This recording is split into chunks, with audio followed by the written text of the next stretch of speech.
This is Earl Nightingale with the new edition of Lead the Field. This program is about 12 ideas that will bring order and success into our lives.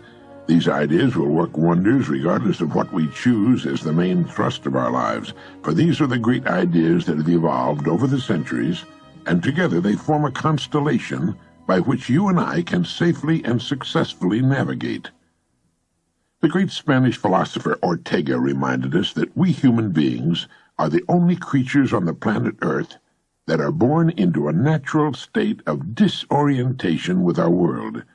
That is, while all other creatures are guided by instinct of which they are neither aware nor have the capacity to question, each of us, as human creatures, was given the godlike power to create his or her own life, and each of us does exactly that all the years of his or her life. Every day we put in place actions and ideas that will determine the shape and substance of our tomorrows. For some, those ideas and actions lead inevitably to extraordinary achievement and rewards. For most, they tend to lead to a kind of middle ground in which great numbers of people take their cues from each other without question or consideration. And for some, those actions and ideas lead to repeated frustration and problems as they spend their lives in the bottom layers of the socio-economic pyramid. Success or failure as a human being is not a matter of luck or circumstance or fate or the breaks or who you know or any of the other tiresome old myths and cliches by which the ignorant tend to excuse themselves. It's a matter of following a common-sense paradigm of rules, guidelines anyone can follow. Now, this program, Lead the Field, has changed more lives, brought about more success stories, helped create more millionaires, saved more careers, important jobs, and marriages than any other program ever produced. And the rules we talk about here don't change. They apply to any situation, under any and all circumstances. We never have to say, I wonder what'll work in this particular situation. All we have to do is make these ideas our own. And we begin with what I call the magic word. We all want good results from life in our home, our work, and in all our contacts with other people. And the most important single factor to guarantee good results day in, day out, all the months and years of our lives, is a healthy attitude. Attitude is the magic word. Attitude is defined as the position or bearing as indicating action, feeling, or mood, and it is our actions, feelings, or moods which determine the actions, feelings, and moods of others. Our attitude tells the world what we expect in return. If it's a cheerful, expectant attitude, it says to everyone with whom we come in contact that we expect the best in our dealings with our world. You see, we tend to live up to our expectations, and others give to us, as far as their attitudes are concerned, what we expect. Our attitude is something we can control. We can establish our attitude each morning when we start our day. In fact, we do just that whether we realize it or not. And the people in our family, all the people in our world, will reflect back to us the attitude we present to them. It is then our attitude toward life which determines life's attitude toward us, cause and effect. Everything we say or do will cause a corresponding effect. If we're cheerful, glad to be experiencing this miracle of life, others will reflect that good cheer back to us. We are the kind of person others enjoy being around. You and I are responsible for our lives. You and I produce causes all day long, every day of our lives. The environment can only return to us a corresponding effect. That's why I say each of us determines the quality of his or her own life. We get back what we put out. Now, here's a way to test the past quality of your attitude. Would you say people tend to react to you in a smiling, positive manner with friendly greetings when you appear? Your answer to that question will tell the story. I remember the time when a man and his wife bought a home across the street from me in Florida. They had moved there from Minnesota. They had planned the move for years. They were tired of the northern winters, and he was an avid fisherman. Several months passed after their move, and one day I was surprised to see them packing. I walked across the street and asked the man if they were leaving so soon after they made the move. He nodded. "My wife hates it here," he said. "We're going back home." I asked him how in the world his wife could hate it there, what his wife didn't like about the place, and with a few questions, the truth came out. "She hasn't been accepted here," he said. "The other women of the community have left her strictly alone. She's made no friends. She hasn't been asked to participate in any of the community activities." So I asked him, has she let the other women know she's interested in participating in community activities? He stopped what he was doing and looked at me.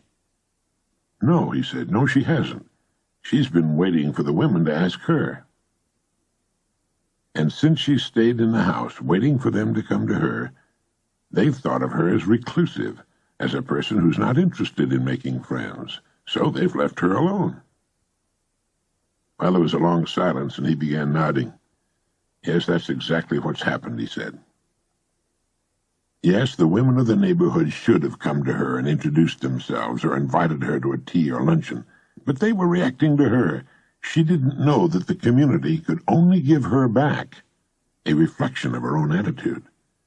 Here was a woman in her 60s who had never learned the first important rule for successful living, that our surroundings will always reflect us, that our environment is a mirror, often a merciless mirror, of ourselves.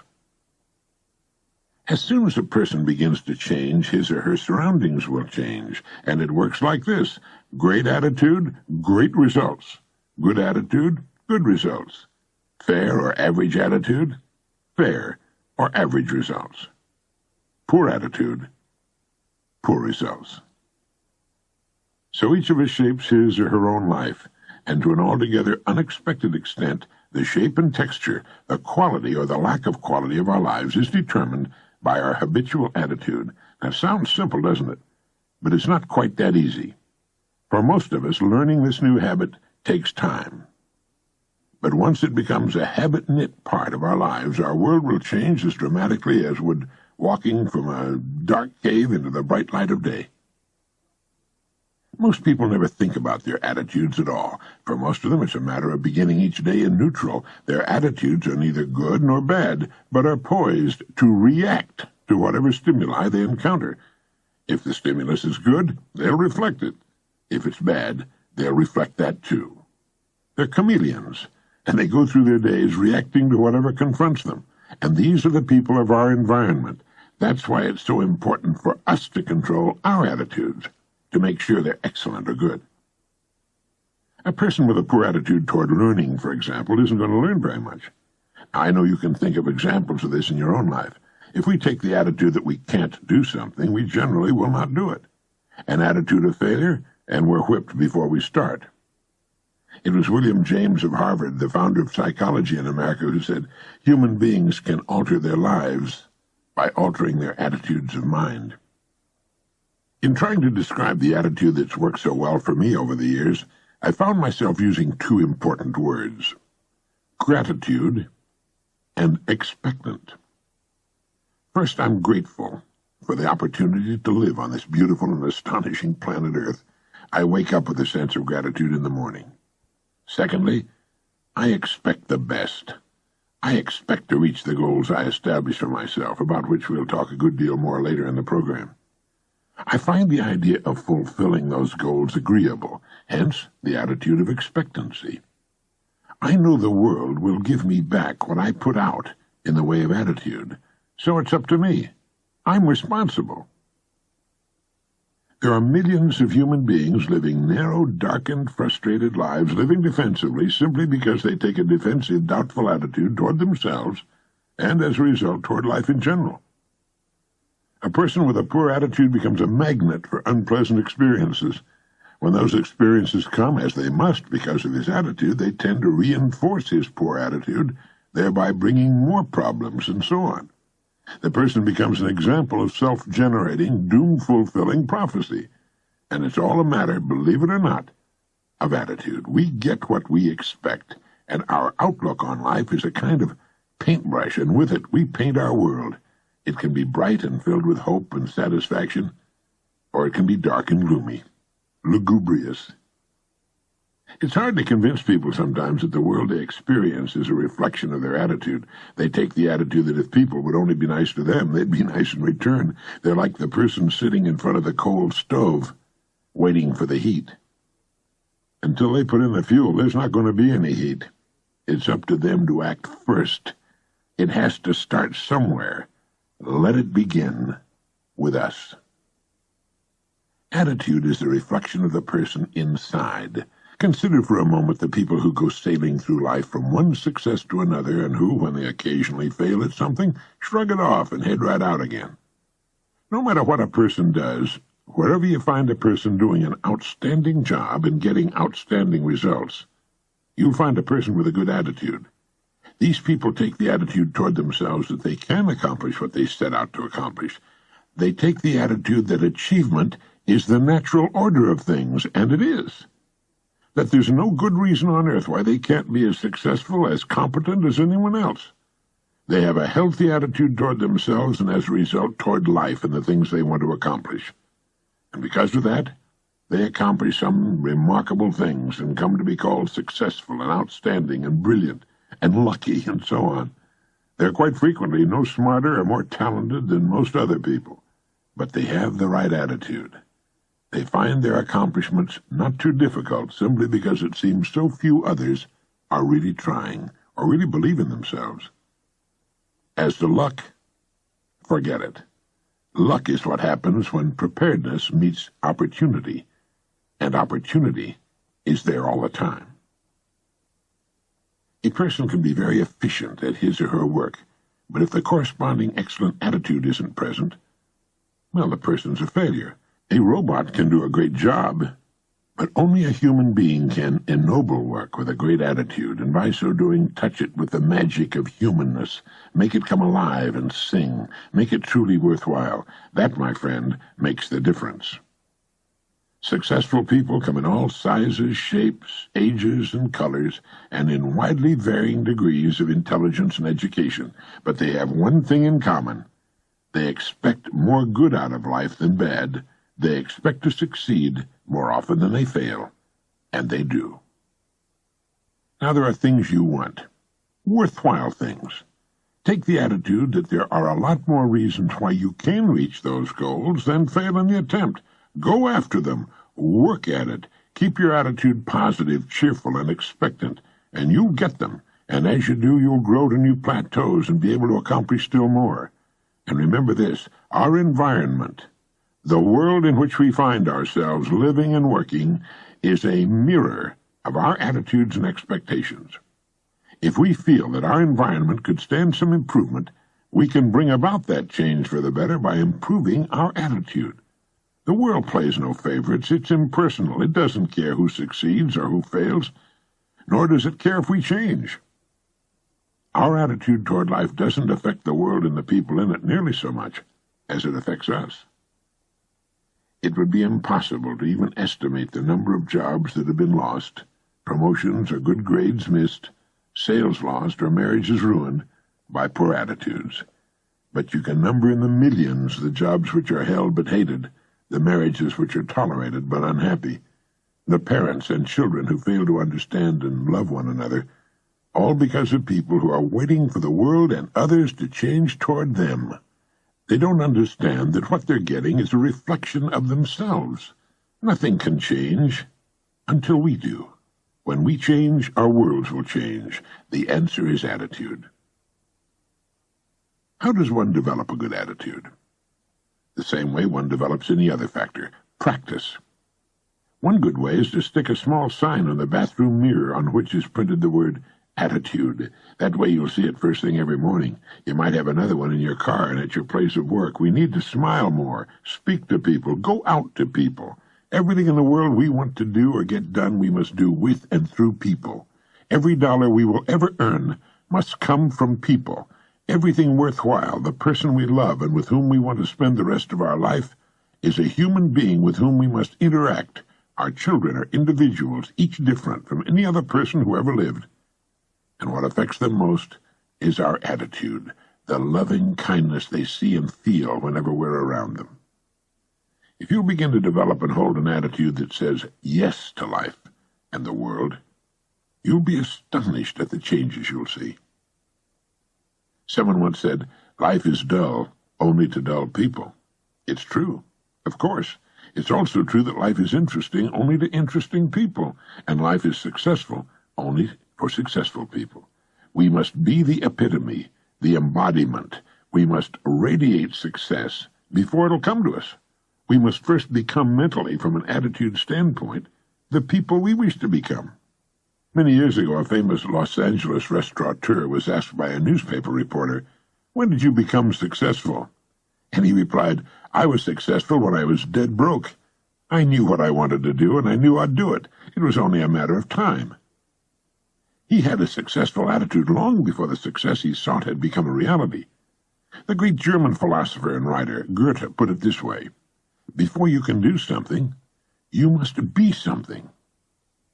But let me prove my point by giving you a test. If you will conscientiously go about the test I'll outline and concentrate on it every day, you will find yourself becoming lucky, as the uninitiated call it. All sorts of wonderful things will begin happening in your life, and it'll show you what a great attitude can mean. So here's the test. Treat every person with whom you come in contact as the most important person on earth. Now, you do that for 3 excellent reasons. 1, as far as every person is concerned, he or she is the most important person on earth. 2, because that's the way human beings ought to treat each other. And 3, by treating everyone this way, we begin to form an important habit.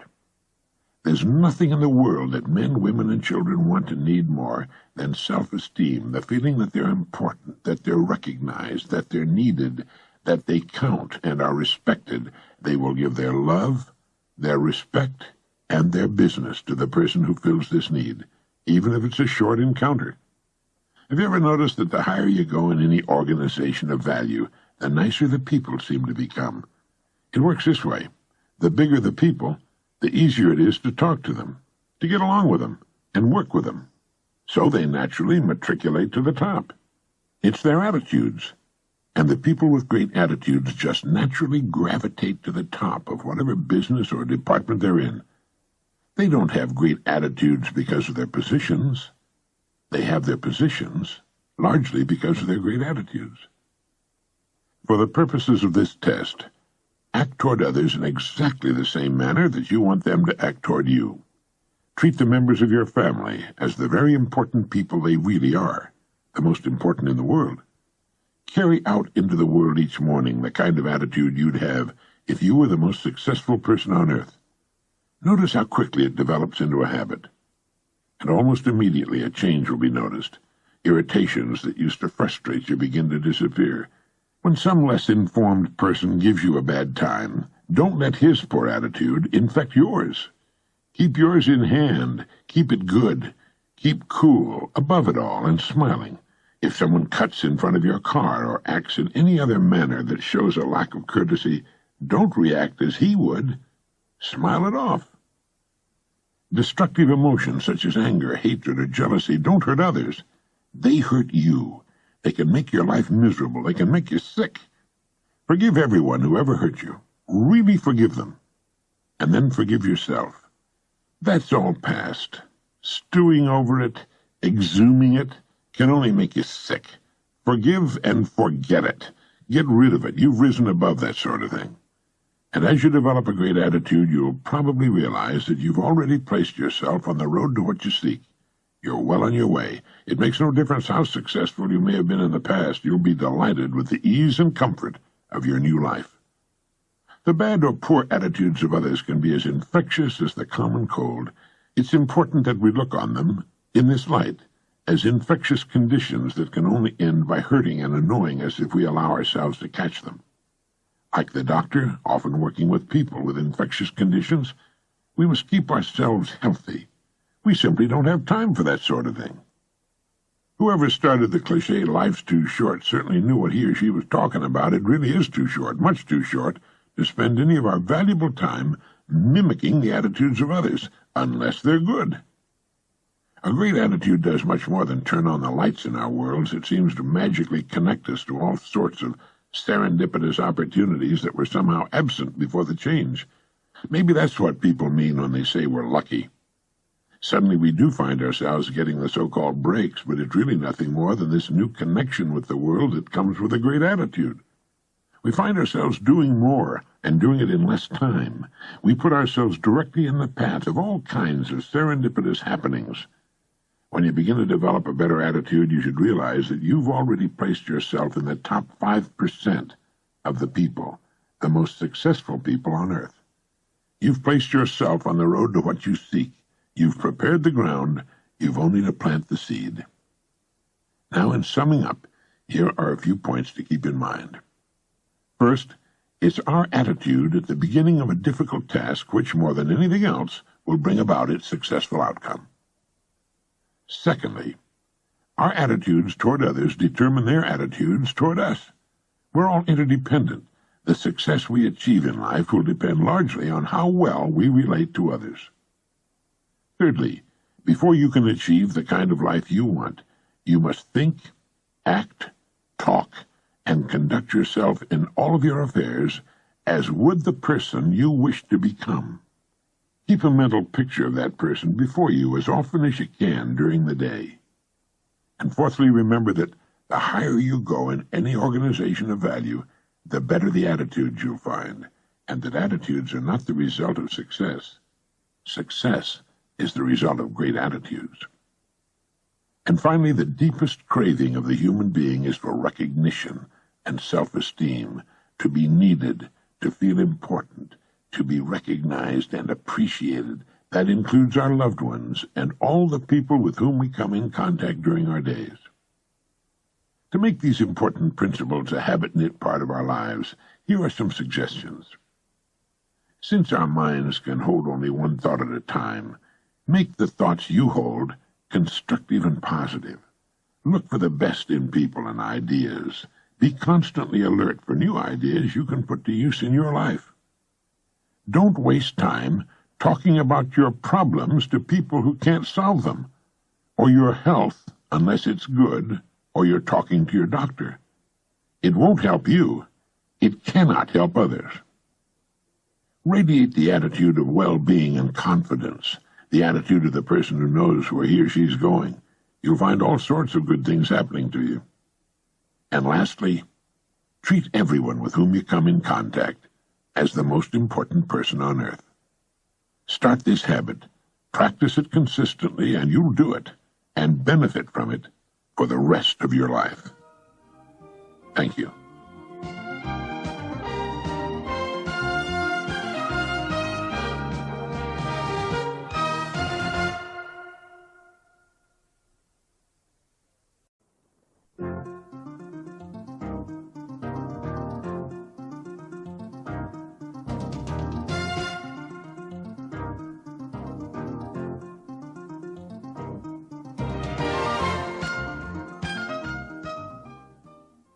In the year 1843, a man was born who was to have a profound effect upon the lives of millions of people.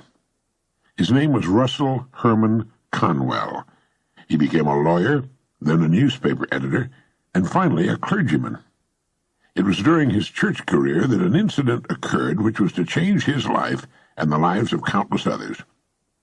One day a group of young people came to Dr. Conwell at his church and asked him if he'd be willing to instruct them in college courses.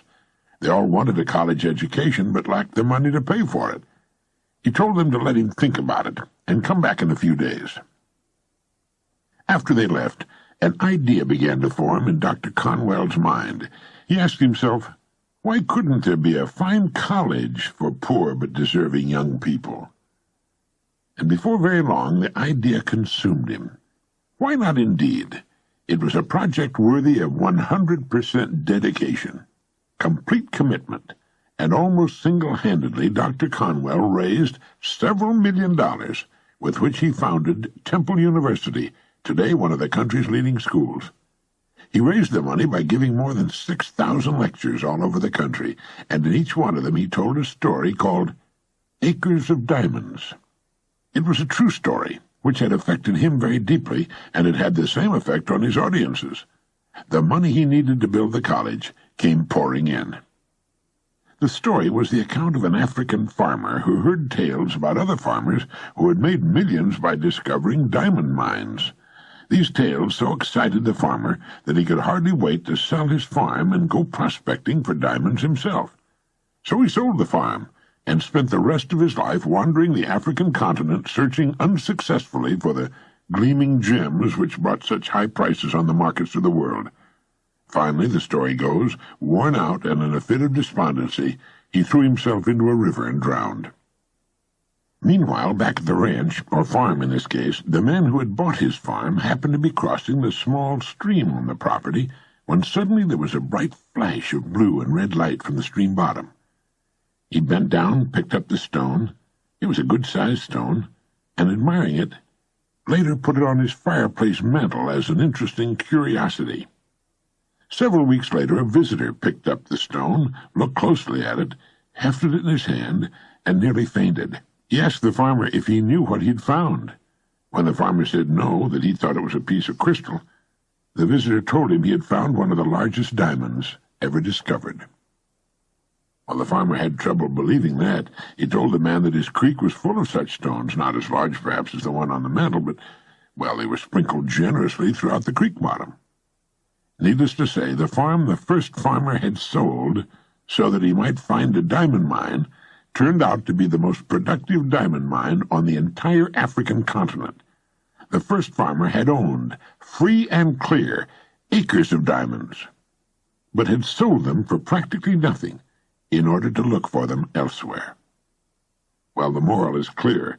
If the first farmer had only taken the time to study and prepare himself, to learn what diamonds looked like in their rough state, and since he had already owned a piece of the African continent, to thoroughly explore the property he had before looking elsewhere, all of his wildest dreams would have come true. Now, the thing about this story that so profoundly affected Dr. Conwell and subsequently millions of others was the idea that each of us is, at this moment, standing in the middle of his or her own acres of diamonds. If we'll only have the wisdom and patience to intelligently and effectively explore the work in which we're now engaged, to explore ourselves, we'll usually find the riches we seek, whether they be financial or intangible or both. Before we go running off to what we think are greener pastures, let's make sure that our own is not just as green or perhaps even greener. It's been said that if the other guy's pasture appears to be greener than ours, it's quite possible that it's getting better care. Besides, while we're looking at other pastures, other people are looking at ours. There are few things more pitiful to my mind than the person who wastes his life running from one thing to another, forever looking for the pot of gold at the end of the rainbow, and never staying with one thing long enough to find it. No matter what your goal may be, perhaps the road to it can be found in the very thing you're now doing. It wasn't until he was completely paralyzed by polio and forced to reach into the rich resources of his mind that a courageous farmer got the idea of producing exceptionally good meat products on his farm. From that idea, one of the country's most successful meat-packing companies was born. His farm contained acres of diamonds, too. He just never had to dig for them before. Your mind is your richest resource. Let it thoroughly explore the possibilities lurking in what you're presently doing before turning to something new. I say that because there were probably good reasons for your having chosen your present work in the beginning. If there weren't, and if you're unhappy in the field you're in, well, then perhaps it's time for some serious exploration. Dr. Russell Conwell's life is a living example of the importance of a willingness to change once one's own pasture has been thoroughly explored.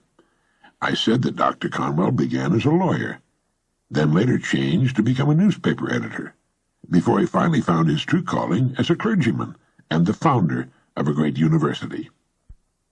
One of the best examples of a person finding acres of diamonds hiding in his work is Stu Leonard of Connecticut. He began as a dairy route delivery man. As he worked his rounds, he began to think of all the products connected to the dairy business that his customers really needed. He bought a working dairy with very little down and a lot of hard work and began building his business around it. Keeping the working dairy intact in the center of his operations and surrounding it with windows through which his customers could watch the process, he began adding other products. Today his dairy store is the largest in the world, and it sells everything in the food line. People come from all over the entire area to shop at Stu Leonard's dairy store, and they love it, and he loves them. People who are too old or infirm to come to his store on their own are picked up in Stu Leonard's buses and brought to the store. He has a multi-million-dollar business that grew out of a delivery route. The diamonds were there, and Stu Leonard made the most of them. Every kind of work has such opportunity lurking within it. The opportunities are there now, clamoring to be noticed, but they cannot speak or print signs for us to read. Our part of the bargain is to look at our work with new eyes, with the eyes of creation. Teilhard de Chardin said, "It is our duty as men and women to proceed as though limits to our abilities do not exist. We are collaborators in creation." A man I knew in Arizona began with a small gas station. One day, sitting at his desk and watching through the window while one of his young attendants filled a man's gas tank, he watched the customer while he stood about waiting for the job to be finished. It dawned upon him that that man had money in his pockets, and there were things he needed or wanted that he'd pay for if they were conveniently displayed where he could see them. So he began adding things: fishing tackle, then fishing licenses, hunting and camping equipment, rifles, shotguns, ammunition, hunting licenses. He found an excellent line of aluminum fishing boats and trailers. He began buying up the contiguous property around him. Then he added an auto parts department. He'd always carried cold soft drinks and candy, but now he added an excellent line of chocolates in a refrigerated case. Before long, he sold more chocolates than anyone else in the state. He carried thousands of things his customers could buy while waiting for their cars to be serviced. All the products he sold also guaranteed that most of the gas customers in town would come to his station. He sold more gas.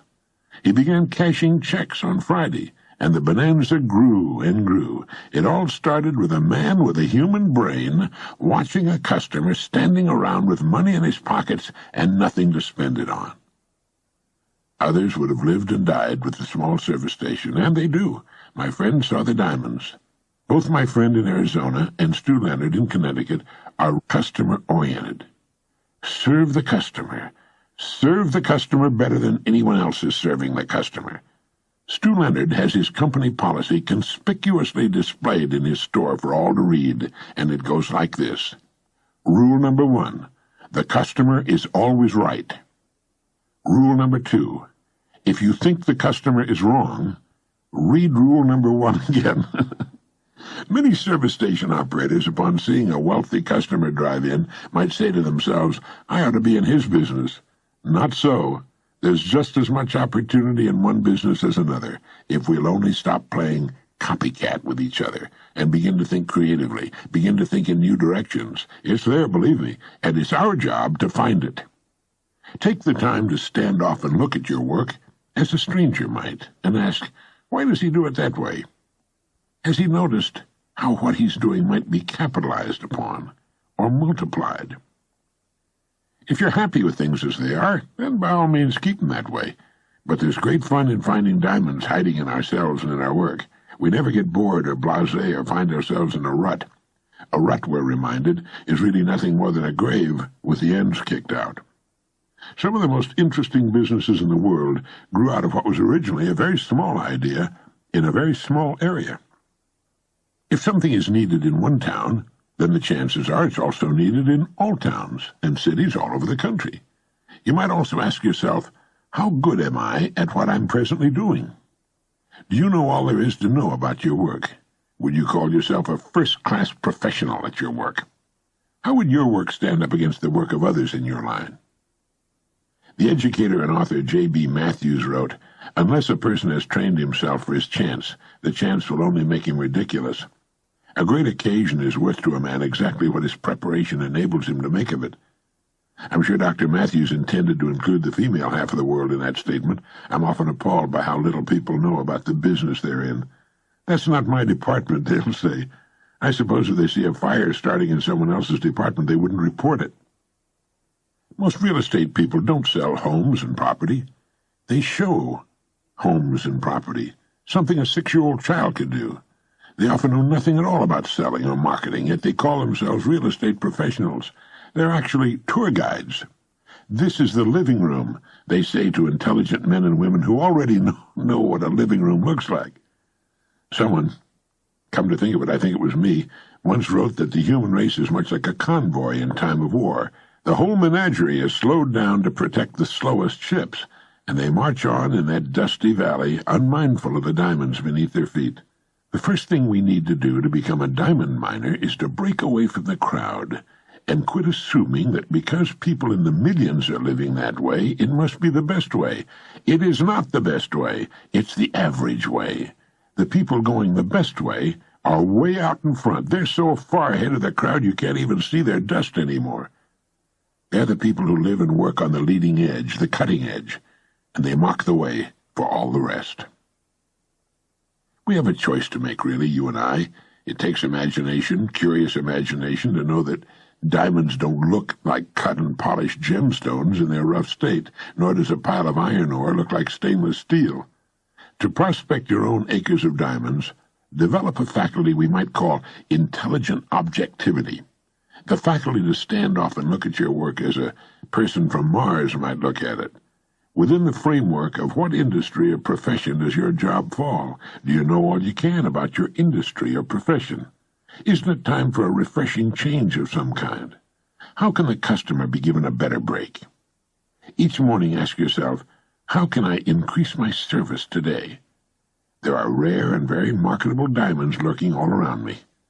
Have I been looking for them, examining every facet of my work and of the industry or profession in which it has its life? There are better ways to do what I'm presently doing. What are they? How will my work be performed 20 years from now? Everything in the world is in a state of evolution and improvement. How can I do what will eventually be done anyway now? Think of what Stu Leonard did with his dairy route, and my Arizona friend with his small service station, what Famous Amos did with his chocolate chip cookies, what Procter & Gamble did with soap. Sure, there's risk involved. There's no growth of any kind without risk. We start running risks when we get out of bed in the morning. Risks are good for us. They bring out the best that's in us. They brighten the eye and get the mind cooking. They quicken the step and put a new shining look on our days. Human beings should never be settled. It's okay for chickens and cows and cats, but it's wrong for human beings. People start to die when they become settled. We need to keep things stirred up. Back in 1931, Lloyd C. Douglas, the world-famous novelist who wrote The Robe, Magnificent Obsession, and other best-selling books, wrote a magazine article titled Escape. Now, in that article, Douglas asked, who of us has not at some time toyed briefly with the temptation to run away? If all the people who have given that idea the temporary hospitality of their imagination were to have acted upon it, few would be living at their present addresses. And of the small minority who did carry the impulse into effect, it's doubtful if many ever disengaged themselves as completely as they had hoped from the problems that hurled them forth. More often than otherwise, it may be surmised, they packed up their troubles in their old kit bags and took them along. The point of the article was simply, don't try to run away from your troubles. Overcome them. Prevail right where you are. What we're really after is not escape from our perplexities and frustrations, but a triumph over them. And one of the best ways to accomplish that is to get on course and stay there, restate and reaffirm your goal, the thing you want most to do, the place in life you want most to reach. See it clearly in your mind's eye, just as you can envision the airport in Los Angeles when you board your plane in New York. Or like a great ship in a storm, just keep your heading and your engines running. The storm will pass, although sometimes it seems that it never will. And one bright morning you'll find yourself passing the harbor light. Then you can give a big sigh of relief, rest a while, and almost before you know it, you'll find your eyes turning seaward again. You'll think of a new harbor you'd like to visit, a new voyage upon which to embark. And once again you'll set out. And that's just the way this funny-looking, two-legged, curious, imaginative, tinkering, fiddling dreamer called a human being operates. He escapes from problems not by running away from them, but by overcoming them. And no sooner does he overcome one set of problems, but he starts looking around for new and more difficult pickles to get himself into and out of. So if you find yourself looking at travel folders and thinking of running away, go ahead. Think about it. It'll get your mind off things for a while. Then zero in on your goal, more about that later, and get busy. Take one thing at a time, and before you know it, you'll start seeing those diamonds scattered all over your world, and you'll be out in the clear again. If you feel like running away from it all once in a while, you're perfectly normal. If you stay and get rid of your problems by working your way through them, you're a successful citizen.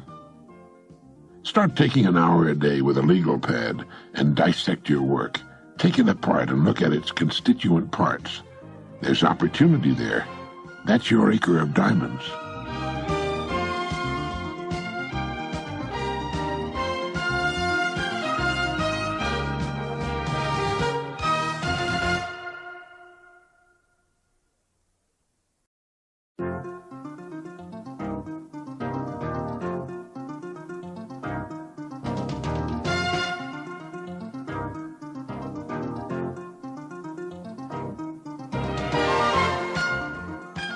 The stories of people achieving unusual success despite all manner of handicaps never fail to capture our attention. They're inspirational, to be sure, but they're much more than that if we study them closely. The boy whose legs were terribly burned and who was told he'd be lucky to ever walk again becomes a champion track star. The woman, blind and deaf from birth, becomes one of the most inspirational figures of the century. And the poor children, who rise to fame and fortune, have nearly become commonplace. In this age of unprecedented immigration, we read and see on television examples of people who arrived in this country without any money and without knowing a word of English, and who, within a surprisingly short time, have become wonderfully successful. In fact, the typical Korean family that has emigrated to the United States during the past 20 years has a higher average income than the average American family that was born and went to school here. Now, how does that happen? Freedom, personal liberty, is the most precious thing on earth. It is also one of the rarest, hence its great value. People who manage to get to America despite mountainous problems and miles of red tape often find themselves free for the first time in their lives. It's a joyous, wonderful experience for them, and in this newfound freedom they set to work to find a place for themselves. They go to work serving their new country and its people. Time means nothing to them, but being free to pursue their own ends in the richest, freest country on the planet is everything. They all go to work, and they work hard, and their work is excellent, first class, as good as they can do it, and it's priced fairly. You don't see them marching, demanding higher pay or shorter hours. All they want is the opportunity, and once that's theirs, they make the most of it. In New York City, a Korean family managed to buy a small convenience grocery store in Midtown Manhattan. The first thing they did was clean it. It sparkled with cleanliness. Then they stocked it with everything they felt the people in their area wanted in the way of things you find in a grocery store. They were open early in the morning. They stayed open late at night. They never failed to smile and give a friendly greeting to their customers. Naturally, they became wonderfully successful. They were open 7 days a week. One day, customers coming to the store found it closed, and on the door was a sign giving the reason why. It read, "We've gone to Yale University to watch our son graduate." That's an American story. The true story of people who found joy in freedom and in the opportunity to serve their fellow men and make the most of it. What sets these people with such vast handicaps, such as not knowing the language, not knowing the right people, not having any money? Or the boy with the burned legs who becomes the champion runner, or a Helen Keller, blind and deaf at birth? What in the world is the answer? The answer, if fully understood, will bring you and me anything and everything we truly want, and it's deceptively simple. We touched on it in our last message. Perhaps it's too simple. The people we've talked about here, and the thousands currently doing the same thing all over the country, are in possession of something the average American doesn't have. They have goals. They have a burning desire to succeed despite all handicaps. They know exactly what they want. They think about it every day of their lives. It gets them up in the morning, and it keeps them giving their very best all day long. It's the last thing they think about before dropping off to sleep at night. They have a vision of exactly what they want to do, and that vision carries them over every obstacle. This vision, this dream, this goal, invisible to all the world except the person holding it, is responsible for perhaps every great advance and achievement of humankind. It's the underlying motive for just about everything we see about us. Everything worthwhile achieved by men and women is a dream come true, a goal reached. It's been said that what the mind can conceive and believe, it can achieve. It's the fine building where before there was an empty lot or an ancient eyesore. It's the bridge spanning the bay. It's landing on the moon. And it's that little convenience store in Midtown Manhattan. It's the lovely home on a tree-shaded street and the young person accepting the diploma. It's the new baby in its mother's arms. It's a low golf handicap and a position reached in the world of business. It's a certain income attained or amount of money invested. What the mind can conceive and believe, it can achieve. We become what we think about. And when we're possessed by an exciting goal, we reach it. That's why it's been said, be choosy, therefore, what you set your heart upon, for if you want it strongly enough, you'll get it. Amen to that. It's been said that Americans can have anything they want. The trouble is they don't know what they want. Oh, they want little things. They want a new car, they get it. They want a new refrigerator, they get it. They want a new home, and they get it. The system never fails for them, but they don't seem to understand that it is a system, nor that if it'll work for a refrigerator or a new car, it will work for anything else they want very much, just as well. Perhaps that's best. People come in all shapes and sizes and with goals of infinitely varying specifications, if they have goals at all. Once a person fully and emotionally understands that the goals that are important to him or her can become real in his or her life, well, it's like opening a jack-in-the-box. All sorts of interesting and exciting things begin to happen.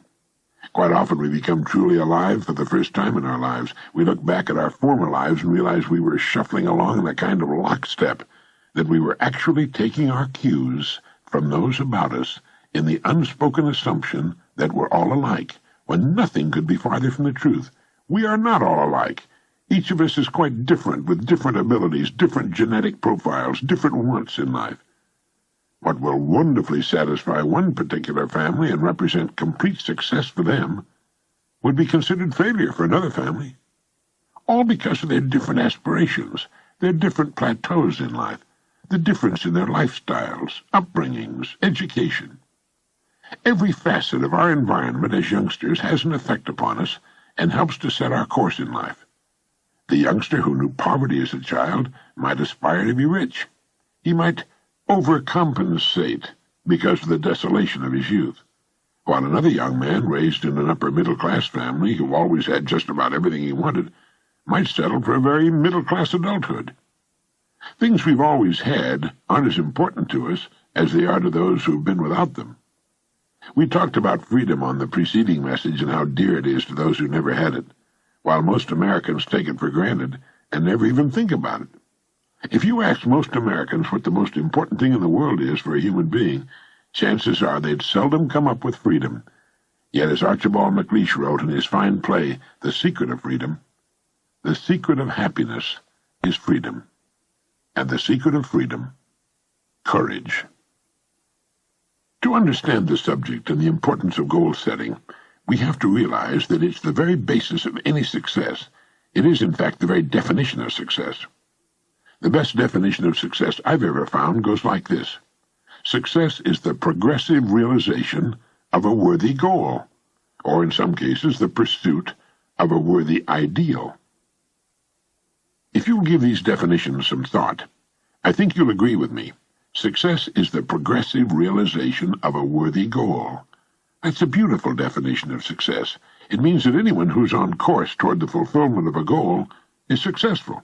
Now, success doesn't lie in the achievement of a goal, although that's what the world considers success. It lies in the journey toward the goal.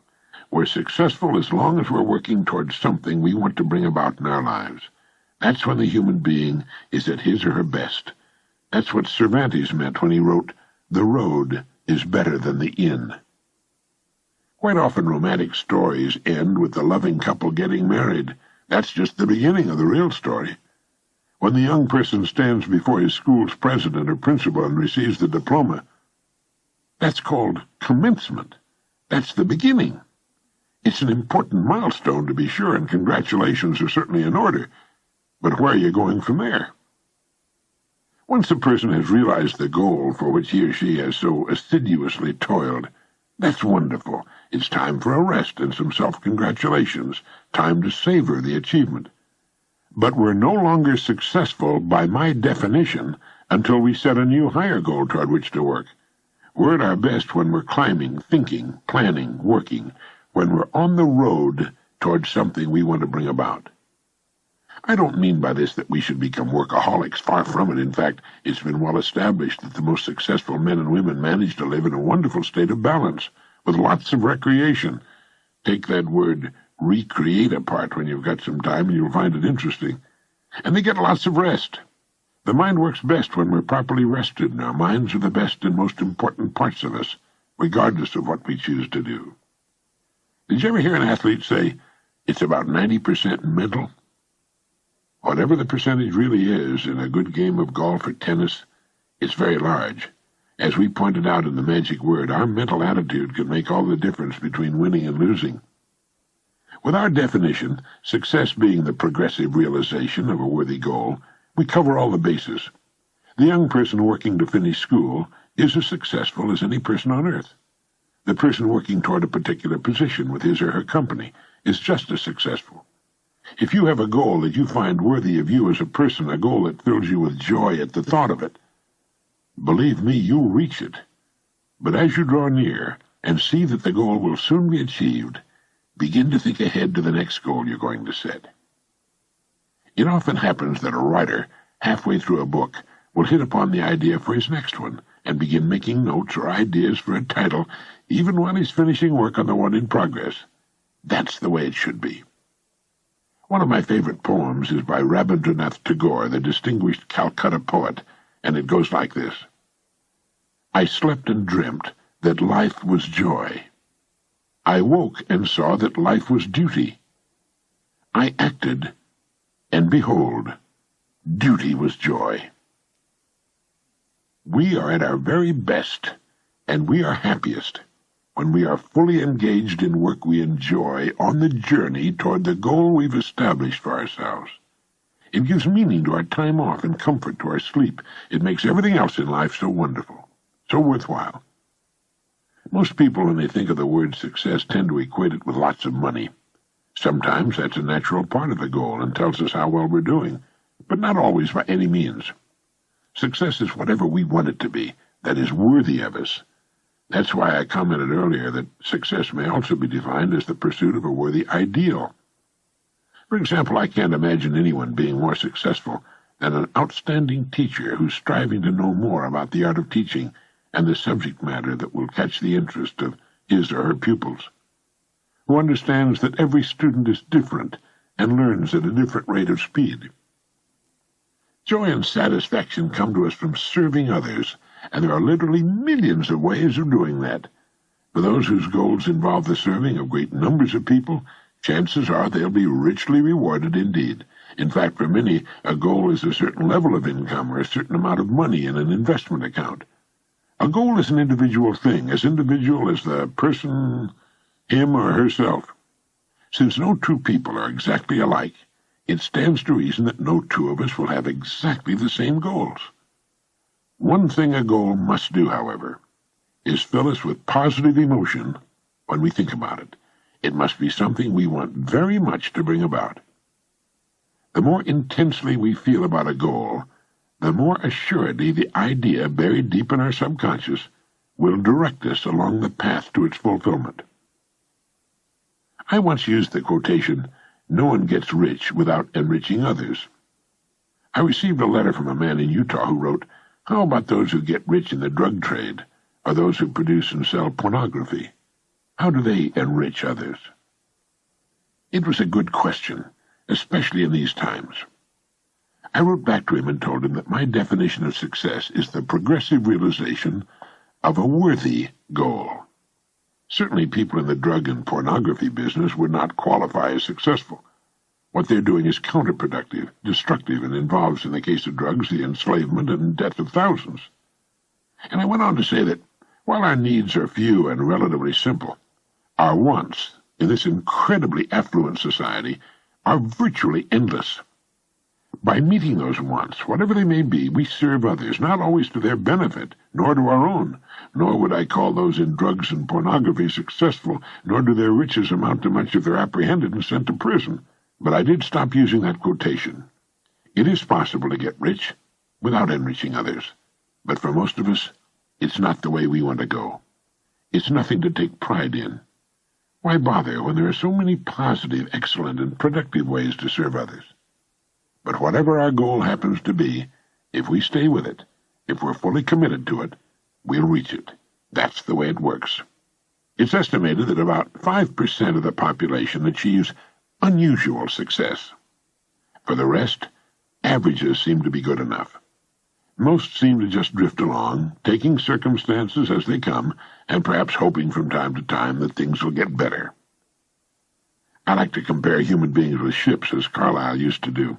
It's estimated that about 95% can be compared to ships without rudders. Subject to every shift of wind and tide, they're helplessly adrift, and while they fondly hope that they will one day drift into some rich and bustling port, you and I know that for every narrow harbor entrance, there are 1,000 miles of rocky coastline. The chances of their drifting into port are 1,000 to 1 against them. Our state lotteries wax rich on such people. So do the slot machines at Las Vegas and Atlantic City. They look to luck, but don't seem to realize how steeply the odds are stacked against them. Someone wins from time to time, to be sure, but the odds are still there. But the 5% who have taken the time and exercised the discipline to climb into the driver's seat of their lives, who've decided upon a challenging goal to reach and fully committed themselves to reaching it, sail straight and far across the deep oceans of life, reaching one port after another, and accomplishing more in just a few years than the rest accomplish in a lifetime. If you should visit a ship in port and ask the captain for his next port of call, he'll tell you in a single sentence. Even though the captain cannot see his port, his destination, for fully 99% of the voyage, he knows it's there, and that barring an unforeseen and highly unlikely catastrophe, he'll reach it. All he has to do is keep doing certain things every day.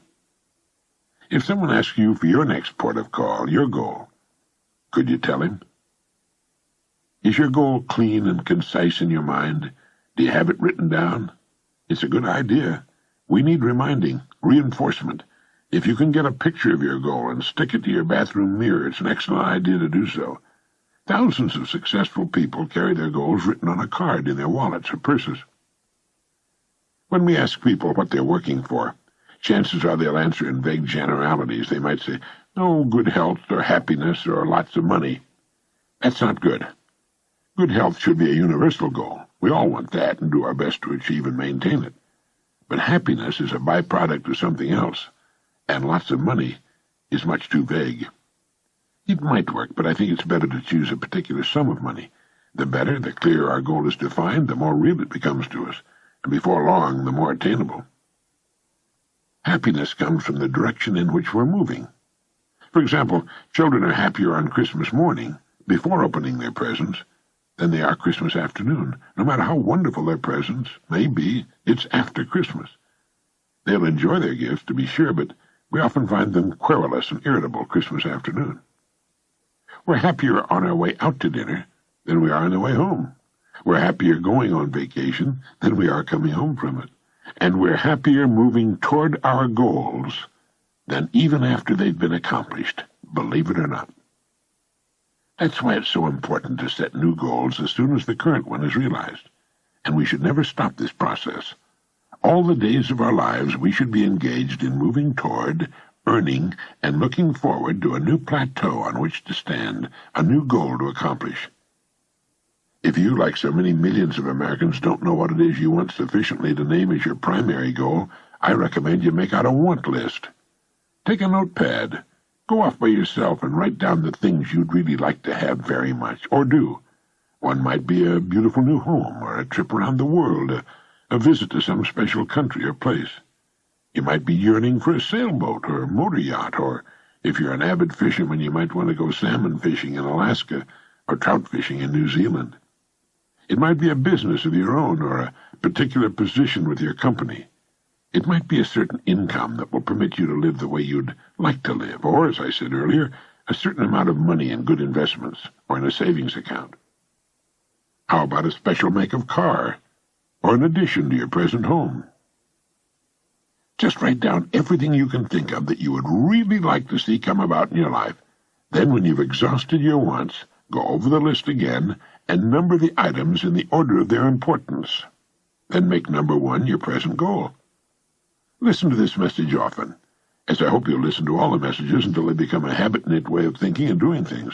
Believe me, the system works. It works every time. Life plays no favorites. If anyone can succeed, and millions do, so can you. Of one thing you may be sure, you will become what you think about. If your thinking is circular and chaotic, your life will reflect that chaos. But if your thinking is orderly and clear, if you have a goal that's important for you to reach, then reach it. You will. One goal at a time. That's important. That's where most people unwittingly make their mistake. They don't concentrate on a single goal long enough to reach it before they're off on another track, then another, with the result that they achieve nothing but confusion and excuses. I started looking for the so-called secret of success when I was 12 years old. I read every book I could find on the subject. I studied psychology and sociology. I studied the great religions of the world, and I read the world's greatest philosophers. And all of a sudden, many years later, I realized that in the hundreds of lives I'd studied, in the countless books I'd read, a plain and simple truth had kept appearing. It's believed that no one can learn anything until he or she is ready for it, and apparently I was finally ready, in my late 20s, to finally see for the first time the secret I had searched for so long. It was simply this: we become what we think about. You see, you are at this moment the living embodiment of the sum total of your thoughts to this point in your life. You can be nothing else. Similarly, 5 years from now, you'll be the sum total of your thoughts to that point in time. But you can control your thoughts. You can decide upon that on which you wish to concentrate, about what you think about from this point forward, and you will become that. You will realize that goal as sure as anything on earth can be sure. That's why having a goal toward which to work is so very important. It gives our minds a focus and our lives direction.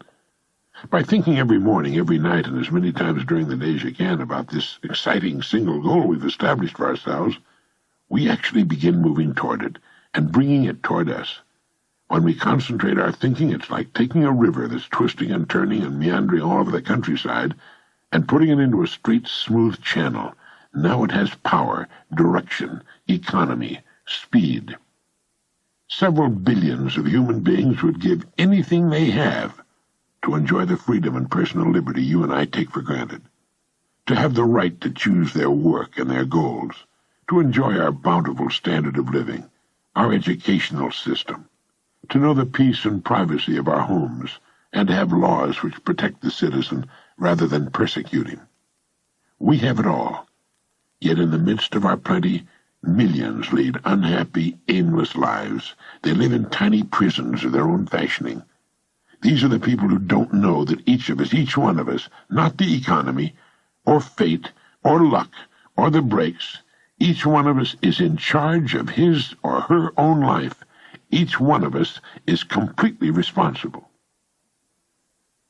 As Carlyle put it, the person without a purpose is like a ship without a rudder. Have a purpose in life, and having it, throw such strength of mind and muscle into your work as God has given you. He also said, a person with a half volition goes backward and forward and makes no way on the smoothest road. But the person with a whole volition advances on the roughest and will reach his or her purpose if there be even a little wisdom in it. And Munger said, there is no road to success but through a clear, strong purpose. Nothing can take its place. A purpose underlies character, culture, position, attainment of every sort. So decide upon your goal, Insist upon it. Look at your goal card every morning and night, and as many times during the day as you conveniently can. By so doing, you'll insinuate your goal into your subconscious mind. You'll see yourself as having already attained your goal, and do that every day without fail, and it will become a habit before you realize it. A habit that will take you from one success to another all the years of your life. For that is the secret of success, the door to everything you will ever have or be. You are now, and you most certainly will become, what you think about.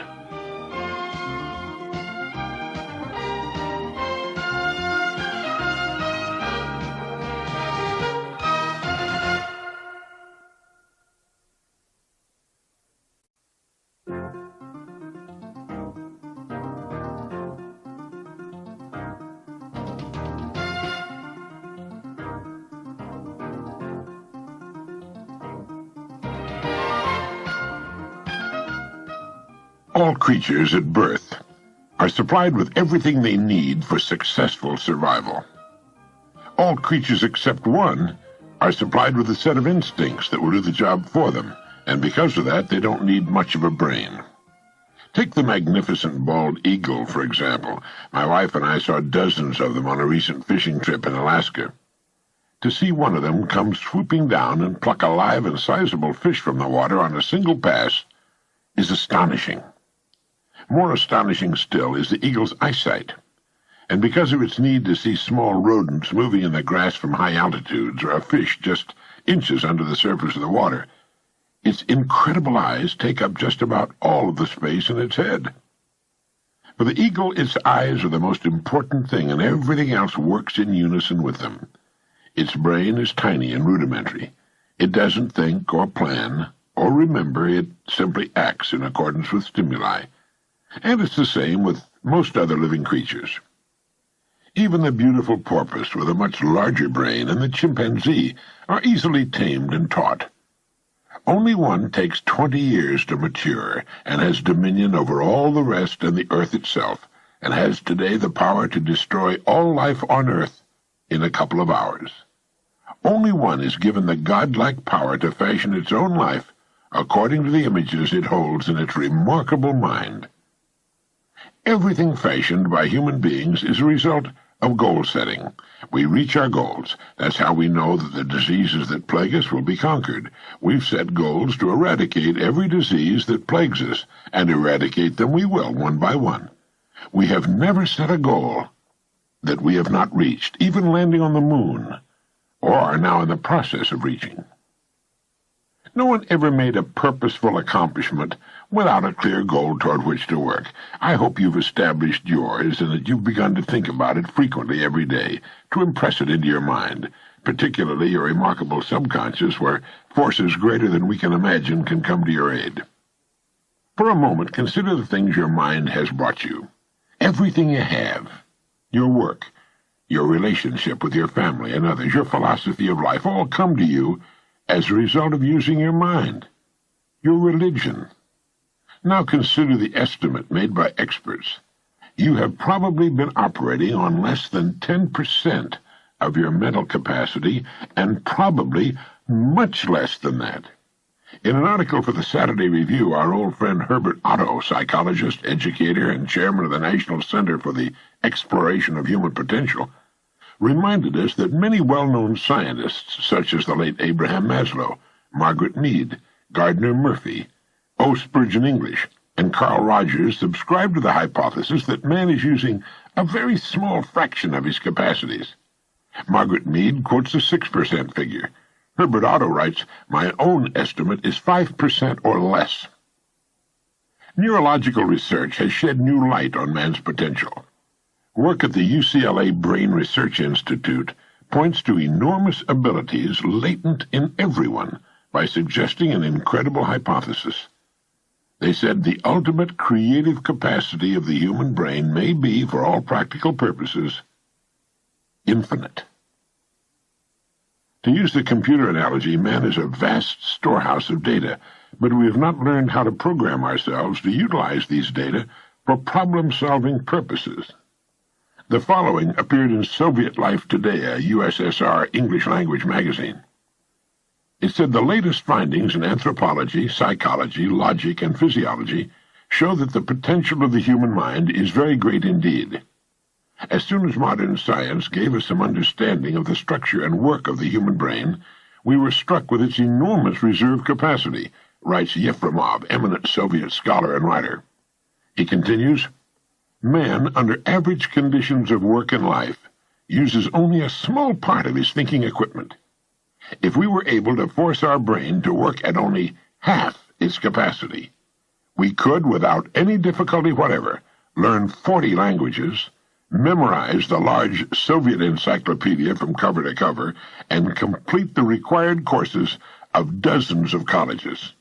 End of quote. That statement is hardly an exaggeration. It's the generally accepted theoretical view of man's mental potentials. Now, how can we tap this gigantic potential? It's a big and very complex problem with many ramifications. But as Herbert Otto points out, it's clear that persons who live close to their capacity, who continue to activate their potential, have a pronounced sense of well-being and considerable energy. They see themselves as leading purposeful and creative lives. The way most people use their minds can be compared to the time back in the early 19th century when just the eastern coast of the North American continent was settled, just a strip along the east coast. To the west stretched the raw, undeveloped great bulk of what was later to become the incredibly rich 90% of the economy, 90%, which resulted in the standard of living enjoyed today by Americans. If everything you have is the result of using just 5% of your mind, consider for a moment what it will mean to you and your family if you can increase this percentage.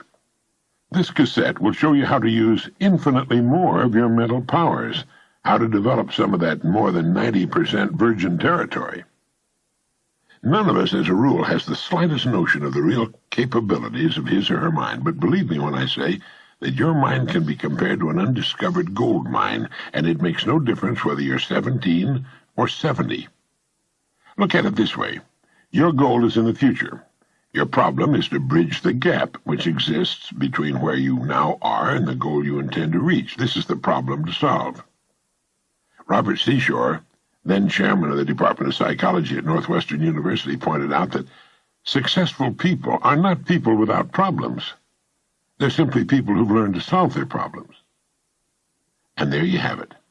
Living successfully, getting the things we want from life, is a matter of solving the problems which stand between where we now are and the point we wish to reach. No one is without problems. They're part of living. But let me show you how much time we waste in worrying about the wrong problems. Here's a reliable estimate of the things people worry about.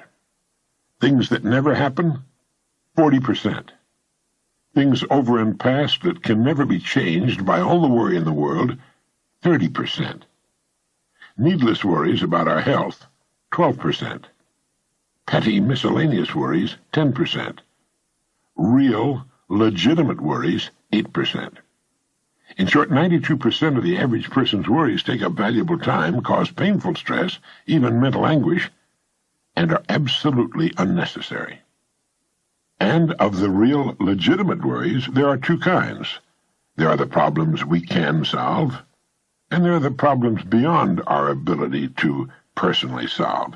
But most of our real problems usually fall into the first group, the ones we can solve if we learn how. There must be millions of people today who feel they're being barred from the life they want because they look upon problems not as challenges to be met, but as wide chasms beyond their ability to bridge. A little research proves that successful people have the same kinds of problems. One of the very real benefits of working with a psychologist or psychiatrist comes from learning that there are hundreds of thousands, even millions of other people with problems identical to our own. So the whole thing boils down to a matter not of problems which are common to us all, but to our ability to solve them. Now I'm going to assume you've decided on a goal. Remember, you will become and you will achieve what you think about. That is, if you stay with it, you'll reach your goal. But how? It's right here that your mind comes into play. What is your mind, really? Nobody knows for sure. Perhaps the best way to describe it is to quote Pulitzer Prize-winning playwright Archibald MacLeish. In his play, The Secret of Freedom, a character says, "The only thing about a man that is a man is his mind. Everything else you can find in a pig or a horse." That's uncomfortably true. The human mind is the one thing that separates us from the rest of the creatures on Earth. Everything that means anything to us comes to us through our minds, our love of our families, our beliefs, all of our talents, knowledge, abilities. Everything is reflected through our minds. Anything that comes to us in the future will almost certainly come to us as a result of the extent to which we use our minds. And yet it's the last place on Earth the average person will turn to for help. Do you know why? Do you know why people don't automatically turn their own vast mental resources on when faced with a problem? It's because they never learned to think. Now that is a fact, believe it or not. Most people never think at all during the entire course of their lives. They remember, but that's not thinking creatively or in new directions. They react to stimuli, but again, that's not thinking. Remembering to set the alarm at night and getting up when it rings in the morning does not take thought, nor does showering, shaving, getting dressed, eating breakfast, going to work. At work, we once again fall into comfortable routines. At quitting time, we go home and start repeating the process. Most people, let me say it again, do not know how to think. When they're faced with a problem, they will go to any length to avoid thinking. They will ask advice from the most illogical people, usually people who don't know any more than they do, next-door neighbors, members of their families. Very few of them have reference books. But much more important than that, only one in I don't know how many thousands will take a large notepad, write the problem at the top of the page, and then deliberately turn on his or her thinking apparatus. But some people do think. They do indeed. In order to reflect a moment on the human mind, consider what it's accomplished. As you do, realize that we are developing so rapidly that we've come further in the realm of progress in the past 50 years than in all the preceding 10,000 years of human civilization. Of all the scientists who ever lived, it's estimated that 90% of them are alive today. We've reached in the area of ideas and human advancement a plateau so high it was undreamed of by even the most optimistic forecasters as recently as 30 years ago. But every new idea triggers additional ideas, so that now we're in an era of compounding advancement on every front and in every area that stagger the imagination. The harnessing of the power of the sun in our atomic plants and ships, the speed of light computers which in minutes save months and years of calculating drudgery. Every man-made thing you see and touch spawned from the most powerful agency in the world, the human mind. Dr. Harlow Shapley of Harvard has said that we're now entering an entirely new age of man. He calls it the Psychozoic age, the age of the mind. And you, my friend, own one, free and clear. Now let's look at a few facts. The 40-hour-week long standard is in imminent likelihood of being even further shortened. This means that the average working person has at his disposal an enormous amount of free time. In fact, if you'll total the hours in a year and subtract the sleeping hours, if he or she sleeps 8 hours every night, you'll find that this person has about 6,000 waking hours, of which less than 2,000 are spent on the job. Now, this leaves 4,000 hours a year when a person is either working or sleeping. These can be called discretionary hours with which that person can do pretty much as he or she pleases. So that you can see the amazing results in your own life, I want to recommend that you take just 1 hour a day, 5 days a week, and devote this hour to exercising your mind. You don't even have to do it on weekends. Pick 1 hour a day on which you can fairly regularly count. The best time for me is an hour before the others are up in the morning. The mind's clear, the house is quiet, and if you like, with a fresh cup of coffee, this is the time to start the mind going. And here's one good way to do it. During this hour every day, take a completely blank sheet of paper. At the top of the page, write your present primary goal, clearly, simply. Then, since our future depends upon the way in which we handle our work, write down as many ideas as you can for improving that which you now do. Try to think of 20 possible ways in which the activity that fills your day can be improved. You won't always get 20, but even one idea is good. Now remember two important points with regard to this. One, this is not particularly easy. And two, most of your ideas won't be any good. When I say it's not easy, I mean it's like starting any other habit. At first, you'll find your mind a little reluctant to be hauled up out of that old familiar bed, but as you think about your work and ways in which it might be improved, write down every idea that pops into your head, no matter how absurd it might seem. Let me tell you what'll happen.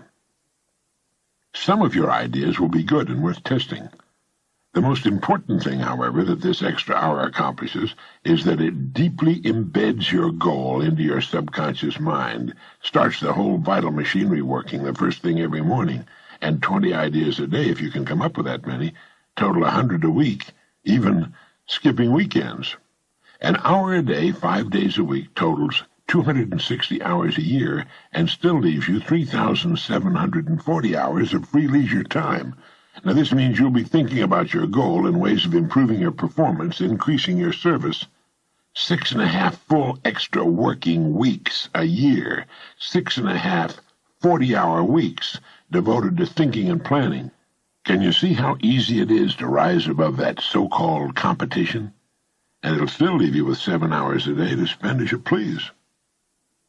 Starting each day thinking, you'll find that your mind will continue to work all day long, and you'll find that at odd moments when you least expect it, really great ideas will begin to bubble up from your subconscious.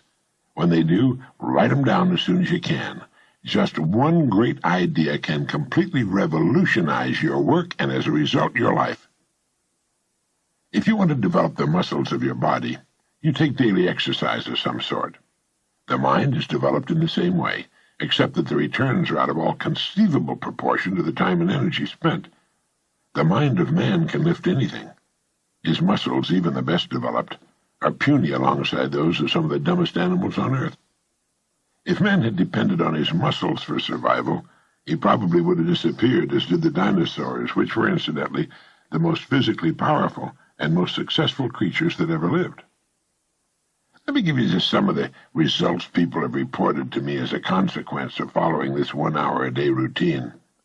An office equipment salesman sold more of his company's product in 1 month than he had formerly sold in an entire year during the 4 years he'd been with his company.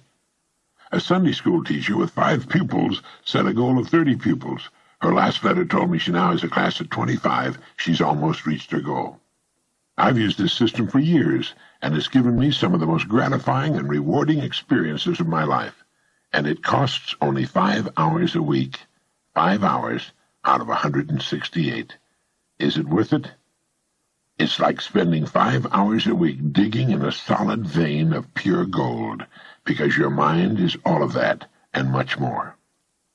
Each time you write your goal at the top of the sheet of paper, don't worry or become concerned about it. Think of it as only waiting to be reached, a problem only waiting to be solved. Face it with faith, and bend all the great powers of your mind toward solving it. And believe me, solve it you will. You know, this puts each of us in the driver's seat. Now let's briefly recap. 1. This week, start spending 1 hour a day getting as many ideas as you can. Try for 20 a day on ways to improve what you're now doing. Don't become discouraged. Remember, the achievement of your goal very likely depends upon it, as does your whole future. Once you start exercising your mind in this way, I know you'll want to continue the practice. 2. If everything you now have is the result of using, say, 5 to 10% of your mental ability, you can imagine what life will be like if you can increase this figure to 20% or more. 3. Successful people are not people without problems. They're simply people who've learned to solve their problems. 4. Don't waste time and energy worrying about needless things.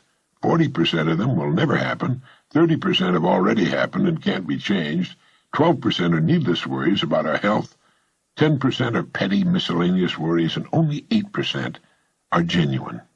Try to separate the real from the unnecessary and solve those which are within your ability to solve. 5. The human race has advanced farther during the past 50 years than in all the preceding 10,000 years of human civilization. We're now living right in the middle of the golden age man has been dreaming of and praying for centuries, and it's going to get better. Last of all, The only thing in the world that can take you to your goals in life is your mind, its effective use, and following through on the good ideas it supplies you. Each of us has a tendency to underestimate his or her own abilities. We should realize that we have deep within ourselves deep reservoirs of great ability, even genius, that can be tapped if we'll just dig deep enough. It's the miracle of your mind.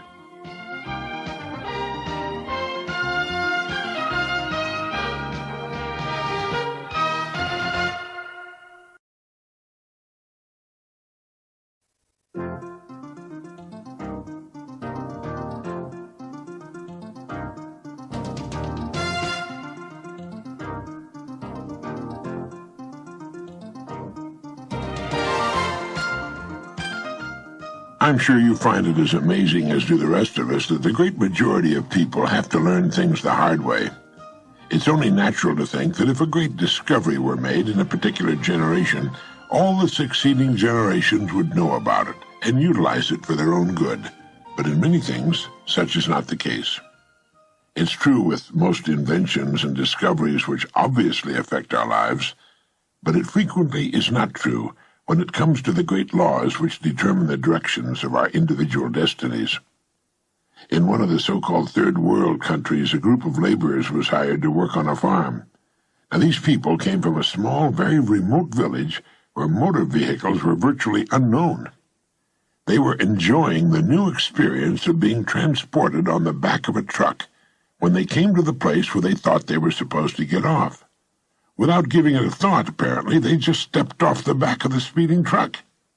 Fortunately, they fell on a soft dirt road, not a paved highway, but even so, the results of their unconventional method of disembarking were, to say the least, astonishing. At least to them, they went bounding, spinning, sliding, and cartwheeling along the dusty road for quite a distance before gravity and friction working together finally brought them to a halt.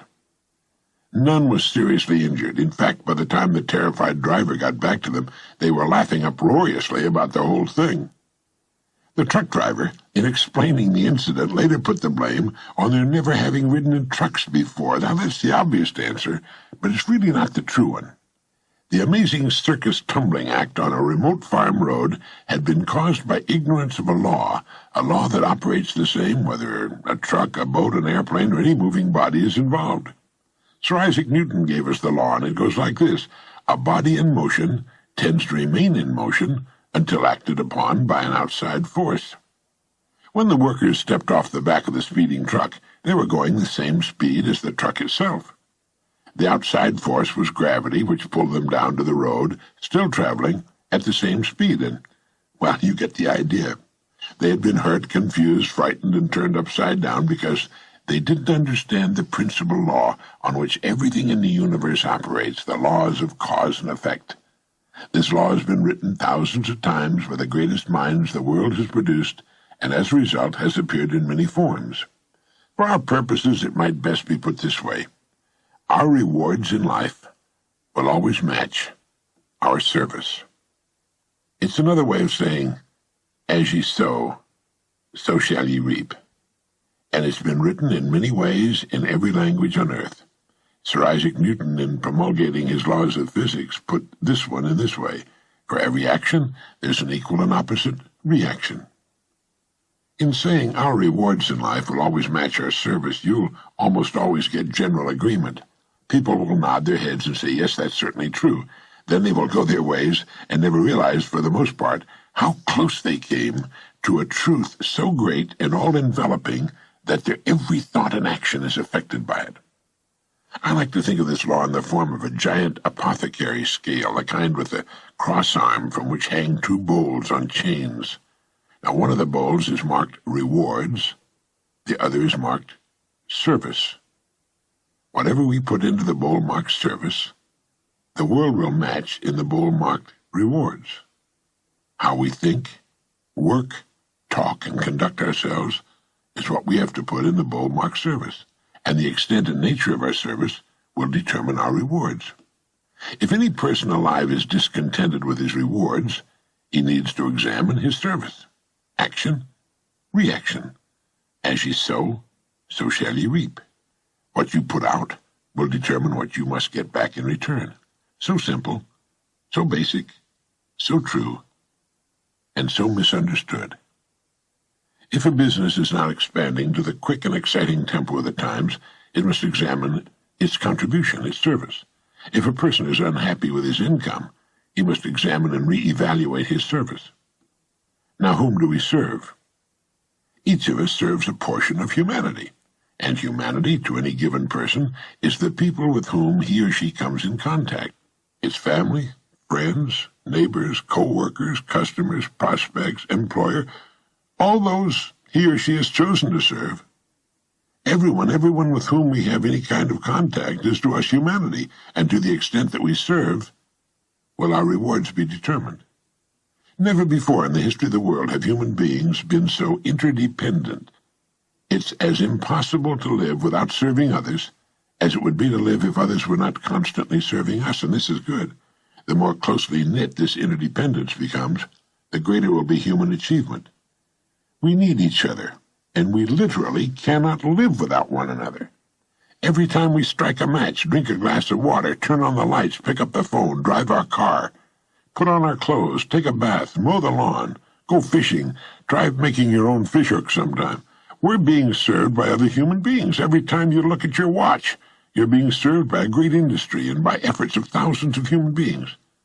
We all seek rewards, and we should understand that rewards come in two forms. There are tangible rewards and intangible. That is, rewards include the money we earn, the home we buy, the car we drive, the clothes we wear. But it also includes our happiness, our peace of mind, our inner satisfaction, the people we meet and enjoy. But remember this, whatever it is you seek in the form of rewards, you must first earn in the form of service to others. All attempts to sidestep this law will end in failure, frustration, and, if maintained long enough, ultimate demoralization. We can see this frustration on every side. We can see it in the tense, strained, and nervous faces, in the mountains of tranquilizers which are consumed every day, and we can also see it in the slack, bovine-like faces of those who have found the whole game too complicated and have simply given up, surrendered to the push and pull of circumstances. How much of this do you suppose is due to misunderstanding or ignorance of this simple and wonderful law of nature? It's my belief that a great deal can be traced to this cause. Now, do you understand this law, fully understand it, intellectually and emotionally? If you do, you can chart a wonderful course through life. Just as the field worker stepped off a speeding truck, just as a child will put its fingers in the way of a closing door, just as a speeding driver discovers he's not going to make the curve, how many times have you been confounded because you acted contrary to the rules? Not just the rules of man, but the rules of nature. How many times have you been in the position of the man who sat in front of the empty fireplace and said, "Give me heat, and then I'll give you some wood"? People seem to be divided into those who understand that the wood must be put in before they can expect warmth, and those who feel they should get warmth whether they do anything about it or not, or who feel they should get maximum heat from too small a supply of wood. A person's discontent can be said to be represented by the distance between what he or she has and what he or she wants. Once that which is wanted has been achieved, the odds are good that still more will be wanted, because that's the way of people, and that's good. That's a healthy sign. Constructive discontent is what gives us our continuing upward spiral of civilization. So do this, if you haven't already. Let's assume you've determined what it is you want. Look objectively at the place in which you now find yourself, consider the distance separating you from your goal, and determine ways of increasing your service so you'll build a bridge across it. This puts thinking and creative activity into living. It also assures us that our goals can be achieved by individual effort and in the shortest possible time. One morning I was having breakfast in a restaurant in Monterey, California, one of the most naturally beautiful places in the world. Suddenly I was aware of the young people sitting in the booth next to mine. It was obvious that they were very unhappy, and the young man, they couldn't have been over 25, was saying, "Well, I've tried everywhere, but no one wants to give me a job. I guess we'll have to go back home."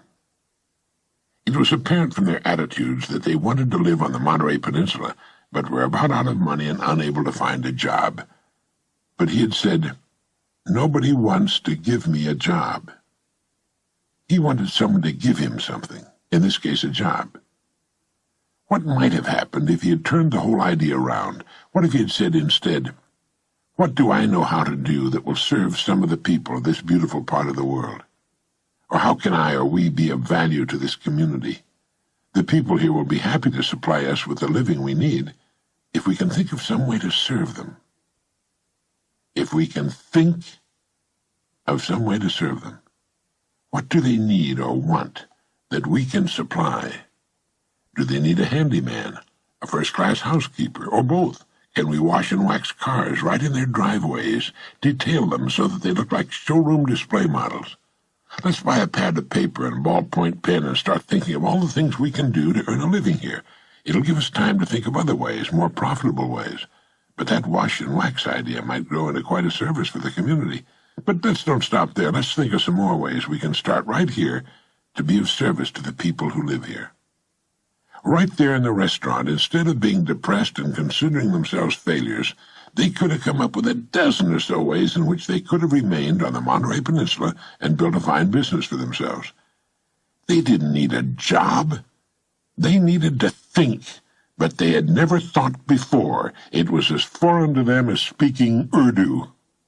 There they were, two fine, bright, good-looking young people, with a world of opportunity beckoning to them, with two fine minds, and they were going to go back home. No one had ever told them about the gold mines they carried between their ears. Do you know how many people would have reacted the same way these young people had reacted? They are most of the people in the United States, or any other country for that matter. People will do everything in the world, even turn to crime, before they will think. George Bernard Shaw once commented, "I've become rich and famous by thinking a couple of times a week. Most people never think at all." The young couple in Monterey, conscientious as they were not sowing, therefore they could not reap. They were putting nothing into the community, therefore they could expect nothing in return. To some this seems unfair, but it isn't. It's eminently and wonderfully and abundantly fair. Our job is to do the sowing. That's our department, that's all. The rest will take care of itself. We've been given the equipment free and clear. All we are asked to do is use it. Unfortunately, thinking is not taught in the public schools, or most of the private schools for that matter. Thinking is a subject, incredible as it may seem, that is totally ignored. A person's world can be compared to a plot of ground. It exists, it's there. It has inherent within itself an astonishing potential, and is prepared to react to a person's every action. In fact, it must. Whatever your job happens to be, think of it for a moment as this plot of ground. In the beginning, there's nothing there but earth. If a person sits and watches it, nothing will happen to it. If a few seeds are tossed on it, the rain and the soil's natural fertility will combine to reward that person with a few results for limited efforts. Action, reaction. It all depends on just what's wanted from this plot of earth. It's what is wanted that must first be decided. Let's say what's wanted is a beautiful lawn bordered by flower gardens with a big tree in the shade of which he or she can sit one day and admire the work. So the areas for the garden are marked off. The soil is cultivated, smoothed and cleaned of stones and trash. The lawn and flowers and the tree are planted. And from this point on, anyone observing this plot of land can evaluate in a second the amount of service, the contribution, this person is giving to the project. How can you tell? You can tell by seeing what the land is giving back to the person. Planting the plot is only the first step. We're given the plot, that's all we should be given. It's what we do with it that will determine its degree of greatness and success. It's like the story of the preacher who was driving by a beautiful farm. The fields were beautifully cultivated and abundant with well-cared-for crops.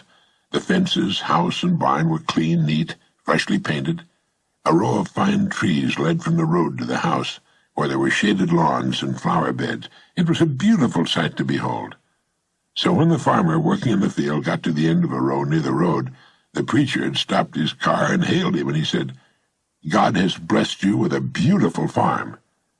And the farmer stopped and thought a moment, and he replied, "Yes, sir, he has, and I'm grateful.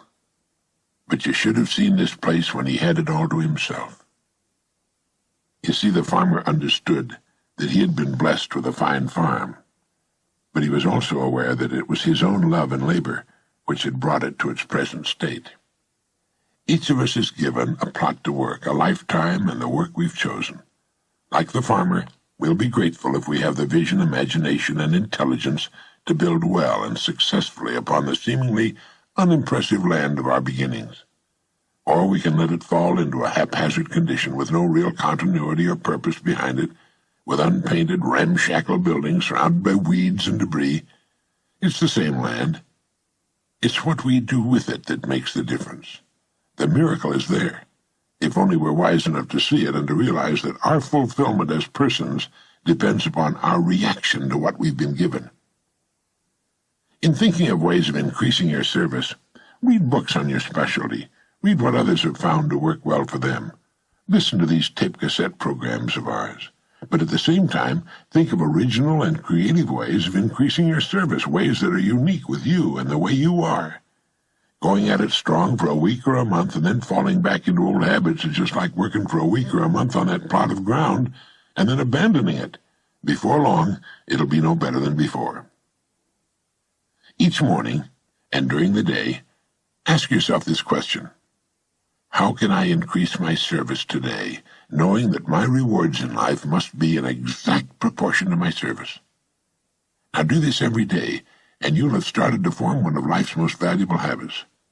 Horace Mann wrote, "If any man seeks for greatness, let him forget greatness and ask for truth, and he'll find both."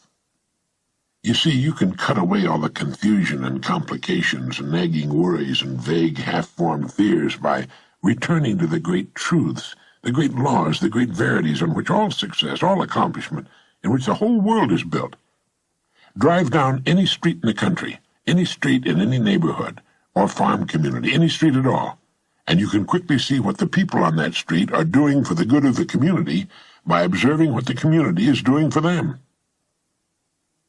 Have you ever looked at it that way? We can tell by looking at a place of business what it's doing for the community by observing what the community has done for the place of business. Is it thriving and growing, or is it just holding its own, or soon to go out of business? Whatever the situation, it's a reflection of its service, how well its service, whatever it may be, is being accepted by the people. Is it meeting their needs and wants? It's the same with families and their places of residence. That's why I said you could drive down any street.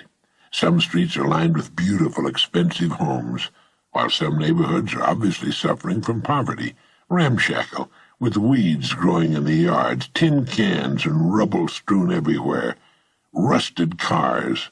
It's a reflection of what the people living in those homes, beautiful and expensive, or run down and filthy, are doing for them and for the community. That's it.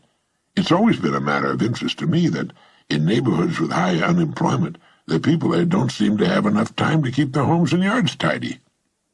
While those working the hardest, while those doing the most, have the cleanest, most attractive homes with well-manicured lawns and flower gardens. Environment is a mirror of the people in that neighborhood. Change the people, and the environment will change accordingly. It reminds me of the old saying, "What you are speaks so loudly, I can't hear what you're saying." One day a man was watching a professional football game on television.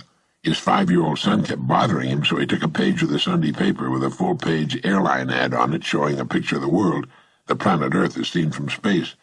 He tore the page up into a dozen pieces and gave them to his son. He said, "Here, put this together with this cellophane tape and show Daddy how smart you are."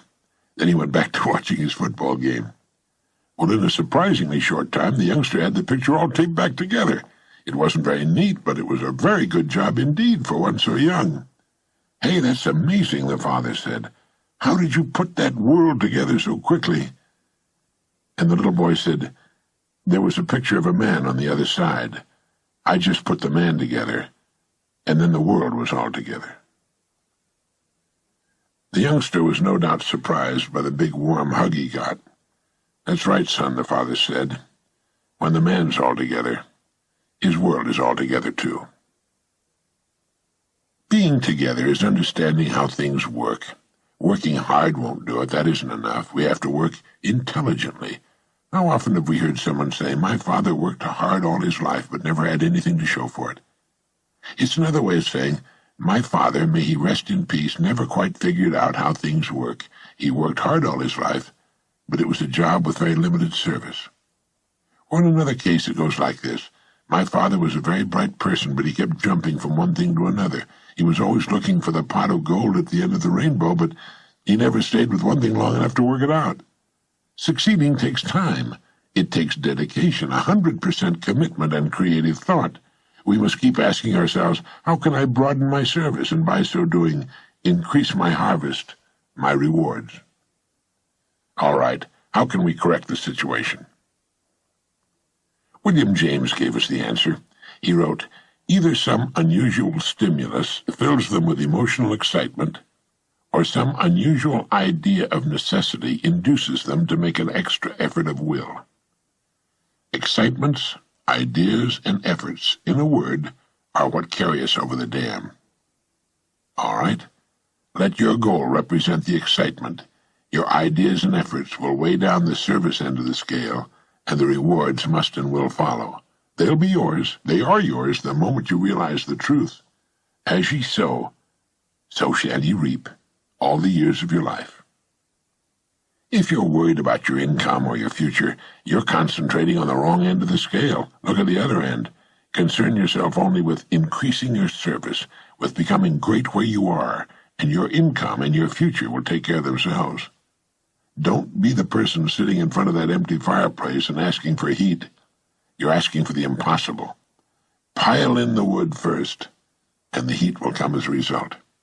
Next time you're off by yourself in a quiet place, contemplate your plot of ground, your life, and begin to sow the seeds which will yield you a rich and abundant harvest.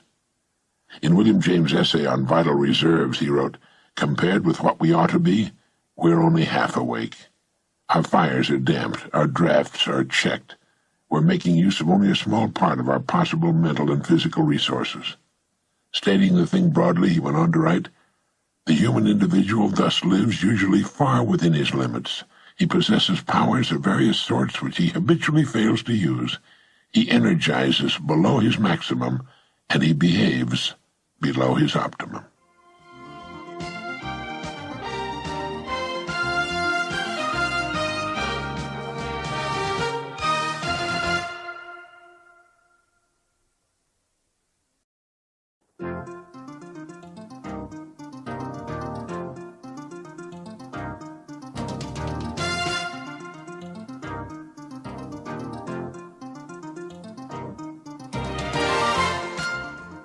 It is our intention that each of these messages be built upon a major principle, one of the great ideas which automatically produces the results we seek. In this message, let's talk about a principle that never fails. Following this particular idea gives quality and richness to life. It will also produce a peace of mind that never wavers, and the principle is integrity. Like other great ideas, it gets a lot of lip service, but it's seldom a true way of life. How people love and value a person of integrity. Integrity in everything we do, in all of our relationships with others. Integrity in what we say. Integrity in our work. But the word integrity often conjures up a person of stern and sober visage who walks the straight and narrow. That's not the kind of integrity I'm talking about. I'm talking about integrity with a sense of humor. Integrity with understanding. Integrity with kindness and gentleness, but integrity all the same. Never expediency. Never saying, "Well, everybody else is doing it. I guess it won't hurt if I do it too." But it does hurt. If it's wrong, and we know it's wrong, it does hurt. The seed for achievement is integrity. Integrity means honesty and the truth. Perhaps it was best put in the famous line by Shakespeare when in Hamlet he has Polonius say, "And this above all, to thine own self be true, and it must follow as the night the day. Thou canst not then be false to any man." If we're true to ourselves, we cannot be false to anyone else. If our word to live by is integrity, we have what we need in a pinch. Our sleep is untroubled, and we're respected wherever we go. During the Korean War, the Chinese communists overran an American position and captured an American general. He was subjected to weeks of the worst kind of treatment, brainwashing and questioning. He never gave in. Finally, he was told that unless he answered their questions, he would be executed the following morning. That night he wrote a letter to his wife, and at the end of the letter he said, "Tell Johnny the word is integrity." As it turned out, he was not executed, and he was later repatriated to American forces. But thinking he was going to die, he told his son that the word is integrity. Integrity means to try as best we can to know ourselves, to examine ourselves as Socrates advised, and make a true assessment of ourselves, an inventory of our abilities, our talents, what we want, our goals. Not long ago, I received a letter from Scott D. Palmer, in which he said, "I came across some advice about happiness from my mentor, Dr. Brand Blanchard, that I published in my newsletter some time back. Blanchard is one of the greatest men of our century, even though few people have ever heard of him. He celebrated his 93rd birthday last year with the publication of his latest book, For Reasonable Men, a biographical book on Marcus Aurelius, Ernest Renan, John Stuart Mill, and Henry Sidgwick. Appropriate for Blanchard, the key virtue that leads to all the others is reasonableness." Brand Blanchard is Sterling Professor Emeritus of Philosophy at Yale University, and on the subject of happiness he wrote, 1. It is important to happiness not to think too much about it. The person who continually asks himself if he's happy is apt to miss his end, for happiness, as Aristotle thought, is a byproduct of healthful and successful activity. Bertrand Russell, who wrote The Conquest of Happiness, remarked that scientists are generally happier than artists, since they're commonly lost in objective tasks and not examining their own navels. What is important is to find what one can do best, generally also the line most useful to others, and then to do it with all one's might. Happiness will come unsought. If one seeks it directly, one will be like the discontented old ladies who haunt Miami hotels. 2, the main principle of my ethics is, Brand Blanchard writes, to act as to make the world as much better as possible. I've not lived up to it. No one has. There I disagree with Dr. Blanchard. He has made the world better, and so have many others. But trying to live up to it, he writes, involves constantly looking forward to the consequences of one's actions, choosing those that are likely to be fruitful, and inhibiting action from impulse. Many people think, of course, that acting on impulse is a requirement of happiness, and I agree that impulse must be there, the stronger the better, provided it's under control. But seeking happiness directly by blindly following one's impulses is too likely to end in hippiedom, drugs, and the gutter. And the distinguished Yale professor wrote, "The most important thing I've learned is the necessity of reasonableness. The person who has the least to regret, who does most for his community, whose judgment carries the most weight and is the most trusted, is the person who is steadfastly and on principle reasonable. I don't mean the intellectual who's often an impractical bore. I mean the person who, in matters of belief and matters of action, takes as his principle, adjust your belief or decision to the evidence." And he completes his small essay on happiness by writing, "There's no one meaning of life. No two lives have the same value. The richness of a life depends not on the amount of happiness it achieves, but on finding out who one is, that is, about one's unique combination of powers, and then discovering through experiment and reflection what course of life will fulfill those powers most completely." End of quote. You'll never get better advice. I agree with Scott Palmer that Brand Blanchard, Sterling Professor Emeritus of Philosophy at Yale University, in his 93 years, most of them devoted to study and teaching and observing the human species, knows what he's talking about. And to me, reasonableness is another word for integrity. Integrity to truth, to the evidence, no matter where it leads. And I especially liked his saying, the richness of a life depends not on the amount of happiness it achieves, but on finding out who one is, That is, about one's unique combination of powers, and then discovering through experiment and reflection what course of life will fulfill those powers most completely. What are your powers? There's something, probably several things, that you can do especially well, that you most enjoy doing, and which will automatically provide the greatest service to others. Are you ready to discover through experiment and reflection what course of life will fulfill those powers most completely? Now that's being true to yourself. That's integrity. That's reasonableness. As a radio listener wrote to me one day, there's little we cannot accomplish as persons if we manage the conquest of inner space. Being truthful with ourselves means taking the responsibility of making the best use of what we have. And what do we have? We have our underutilized minds, our abilities, our talents, and time. These are our possessions. This is really an immense amount of wealth that belongs to each of us, and it's the investment of our wealth which will determine our rate of return. Our mind, our abilities, our talents, and time. No one can take those away from us. We take them with us wherever we go, and they represent our true wealth. That's what makes the human being autonomous, although most people don't know it. They remind me of the horse or elephant that meekly does what it's told or directed to do. It's completely unaware of its own strength.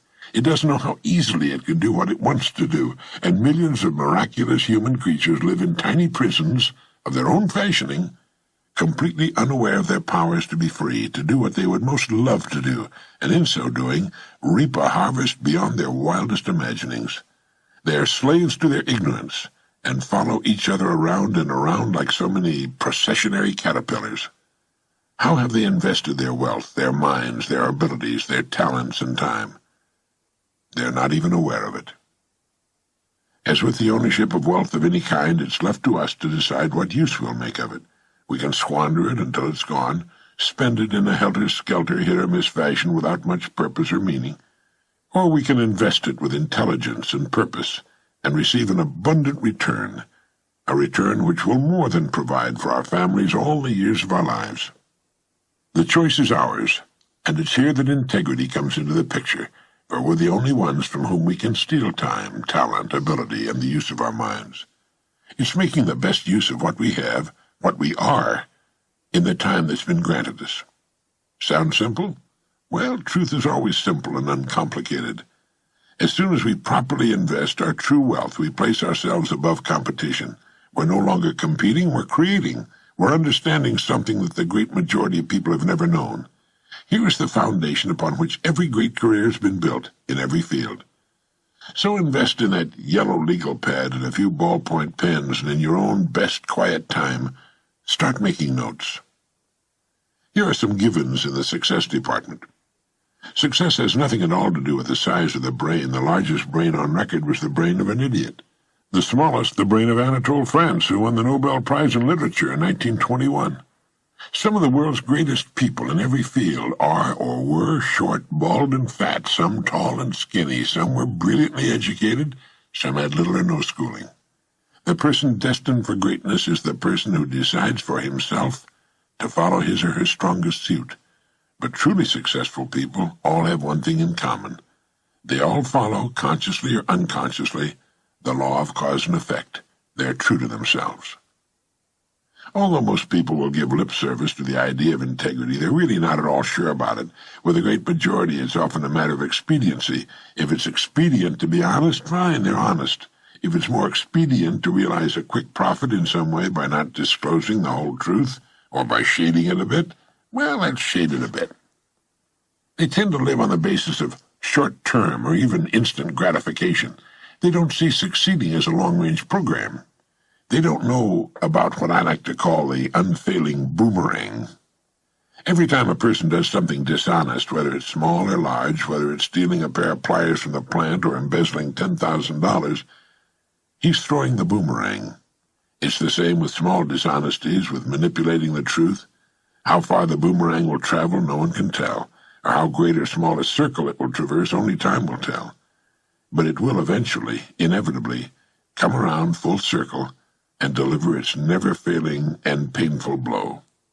Honesty, unfailing integrity, is good business. In fact, Mirabeau wrote, "If honesty did not exist, we ought to invent it as the best means of getting rich." Did you know that? Well, believe me, it's absolutely true.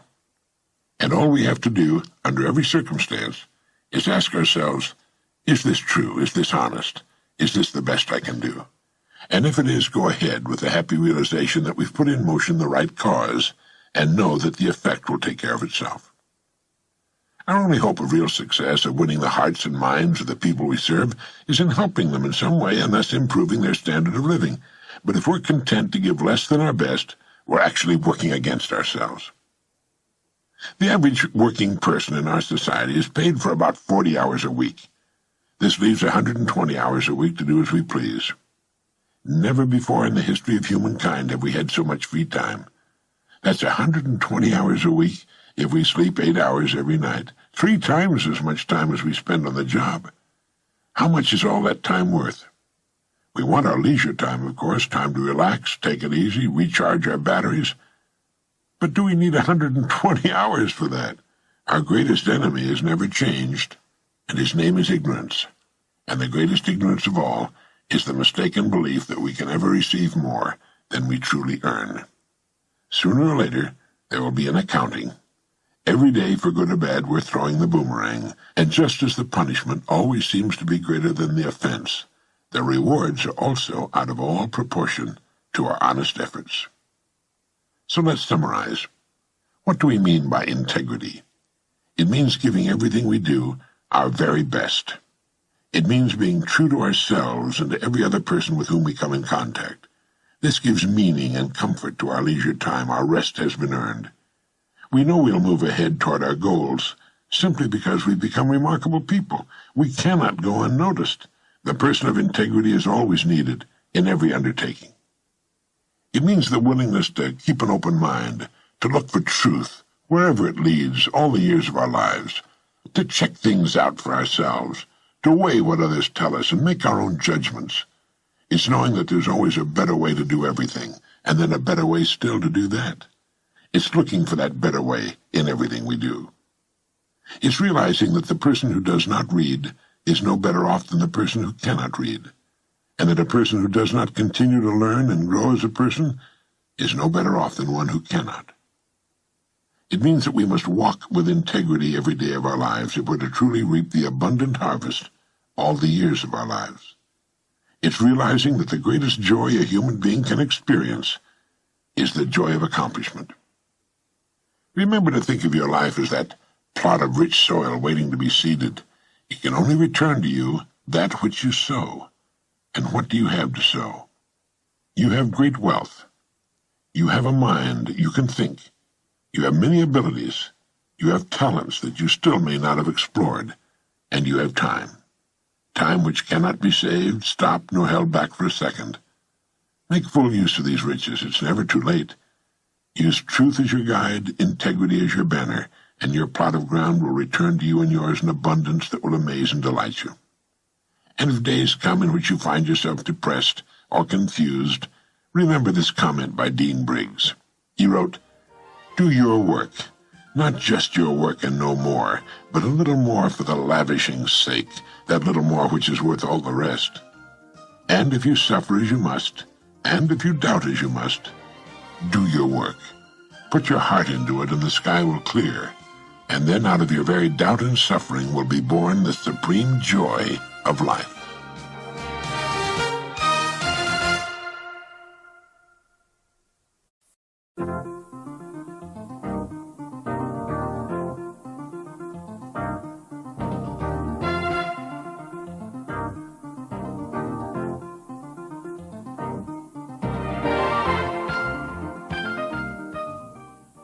All kinds of studies have been made with regard to factors which motivate people to live as they do. We've already covered enough ground in this program to establish the fact that people are responsible for their personal lives, barring some act of God or government, catastrophe or war that might intervene to change things, permanently or temporarily. For example, a lot of my friends, many of them very good friends of mine, were killed during World War II when they were in their 20s and 30s. The lives of others have been unalterably modified by injury or serious illness. But for most of us, we have our health, which is the natural inclination of all nature, and we have our lives to live. Sometimes, believe it or not, that's a personal handicap. It often takes the physically handicapped to demonstrate for us the unlimited possibilities that exist as an option for those willing to set goals and stay with them until they're achieved, while the healthy among us often take the path of least resistance. I think it was Bill Veeck, when he had the Chicago White Sox, who said, "I don't want the natural athlete. I want a guy who'll go after the hard ones." It's the people in this world willing to go after the hard ones who achieve greatness. They're motivated. There's that word again. They're motivated to give the last ounce of themselves in the achievement of their goals. Now let's look at some facts of life. Only about 5% of the people achieve unusual success during their lives. These are the people who earn larger incomes, live in better neighborhoods, in better, larger homes, have better education, more of the good things of life, and make a correspondingly larger contribution to their communities. They tend to speak better English and send their kids to better schools. There are always exceptions to any rule, and there are many exceptions to this 5% group. I know a man who's head of one of the largest, best-known companies in the United States who can hardly put 10 words together in their proper order. If murdering the English language were a misdemeanor, he'd be on death row. Yet he has mansions, yachts, private jets, the works. Why, with no more than perhaps a 6th-grade education and the apparent determination to assiduously avoid any improvement to it, has this man and his family enjoyed such spectacular financial success? Answer: he knows how to serve the people. His organization serves millions of people every day of the week. He's worked hard all of his life to build the great organization he heads, and he's done a fine job of it. So he can buy $3 million yachts and pay cash for them. And when he wants to go someplace in a hurry, there's his Gulfstream 3 warmed up and ready for him when his chauffeur takes him to the airport. But most people in that top 5% fit the earlier description. Many of them are not rich by the standards of our mega-millionaire friend, but they're in the top 5% of American incomes. They're set for life, and they, as a group, tend to enjoy themselves very much. They play a better game of golf or tennis than most of the country's hackers, and they love their lifestyles. Now, a child is born in the United States. The odds, because of the statistics we've been talking about, are 95-5 that he will not be born into this top 5%. Like most children, he'll soon take his environment for granted. Let's assume he's a boy, although it works the same way for a girl. It will save my having to say he or she all the way through this interesting example. He grows up accepting his environment, his world, and his world is his environment as it is. Without giving it a single thought, his environment becomes a natural part of him. Everything about his environment is a conditioning factor. The speech of his parents and relatives and neighbors becomes his speech. What he learns in school will have very little effect on it. That's why you hear grown-up men and women who've gone through the American school system saying such things as ain't and where's it at. They didn't learn those locutions in school. They were the habitual pattern of speech they heard in their environment. I know an attorney who still says, "Where's it at?" Anyone's speech habits are an immediate tip-off as to his upbringing. The only reason mine tend to be rather good is because from the time I was a small child I wanted to be a writer, and words were of great interest to me. Words are the tools of a writer's trade, and a good writer will have a decent inventory of them and tend to keep them well-oiled and shining. I was the only person in our family so affected. The rest had other interests, education not being one of them. If the statistics were reversed, it would be wonderful.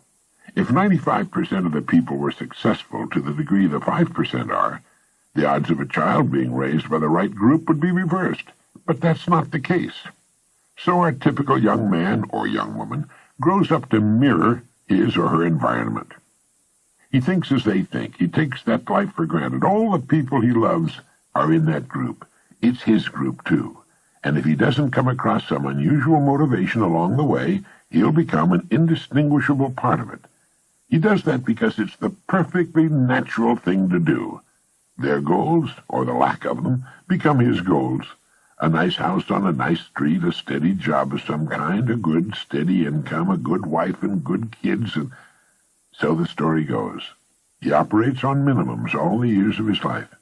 He never, except while playing his sports or getting ready for a date as a young man, gets out of low gear. It isn't necessary in the United States. This country's so affluent, so vital, and so perennially booming that people don't have to shift into second or third gear in order to meet average requirements. And neither do most of the people throughout the world, nor should they have to if they don't want to. His wife, while their children are small, is the hardest working human being in our society. She has no 8-hour day or 5-day-a-week system. She works 16 hours a day, 7 days a week, and according to a recent survey, if she had to do it all over again, she'd think twice about it. More than 50% of her number also hold down a regular paying job. She didn't know about the 5% either. No one ever said to this young man or this young woman, "Now look here, there are two very distinct groups of people in our society. They're in different layers of this socio-economic pyramid." And here the parent or teacher would have sketched a pyramid. Now there's the top 5% who live and work in this top section here, and the person would have drawn a line under what represents the top 5% of the pyramid. Now here's what we call the great middle class in America. It's divided into two main groups. The upper middle class, another line would be drawn on the pyramid, and the lower middle class. The United States has the largest middle class of any country in the world. And then down here at the bottom, these few lower layers, these are the people who, because of 1,000 perfectly good reasons, need to be helped by all the rest of us. They have difficulty coping. Many of them are too old or sick to help themselves.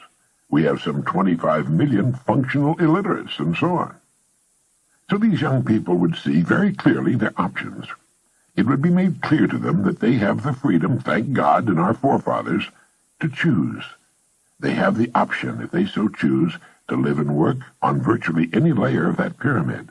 And it should be pointed out to them that the higher up on that pyramid you climb, the better the view, the fresher the air, the smaller the crowd.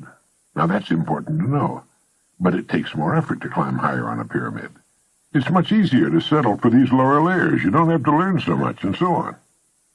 Now, the parent or teacher might continue, we live right here at this level on the pyramid. And then the parent or teacher might say, it's not in the higher levels, but it's certainly not in the lower levels either. It's where I wanted to be. Your mother and I have been quite happy here. Well, I hope you get the picture. Wouldn't it be wonderful if we would be shown that when we're about 12 or 13? Wouldn't it be great to know we had that option and to see that pyramid? Well, this program is for the people who want to be in the top 5%, and it has a great deal of what we need to know to get into and stay in the top 5%.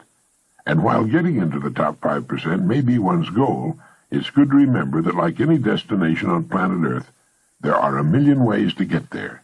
Any road will do, any calling will do, if we go about it the right way. You can get rich hauling garbage, and many have already done so. It's a vital service to the community, but you have to go about it in a certain way. This young man, and now that we've brought his wife into the picture, this fine young woman, because of their past environment, their conditioning, come under the statistics of average Americans, because they live their lives in an average way. But of course they're not really average people. With the right motivation, they could become very uncommon people and do very uncommon things. They could render much greater service to their community and reap a much more abundant harvest as a result, if they knew what we're talking about in this program.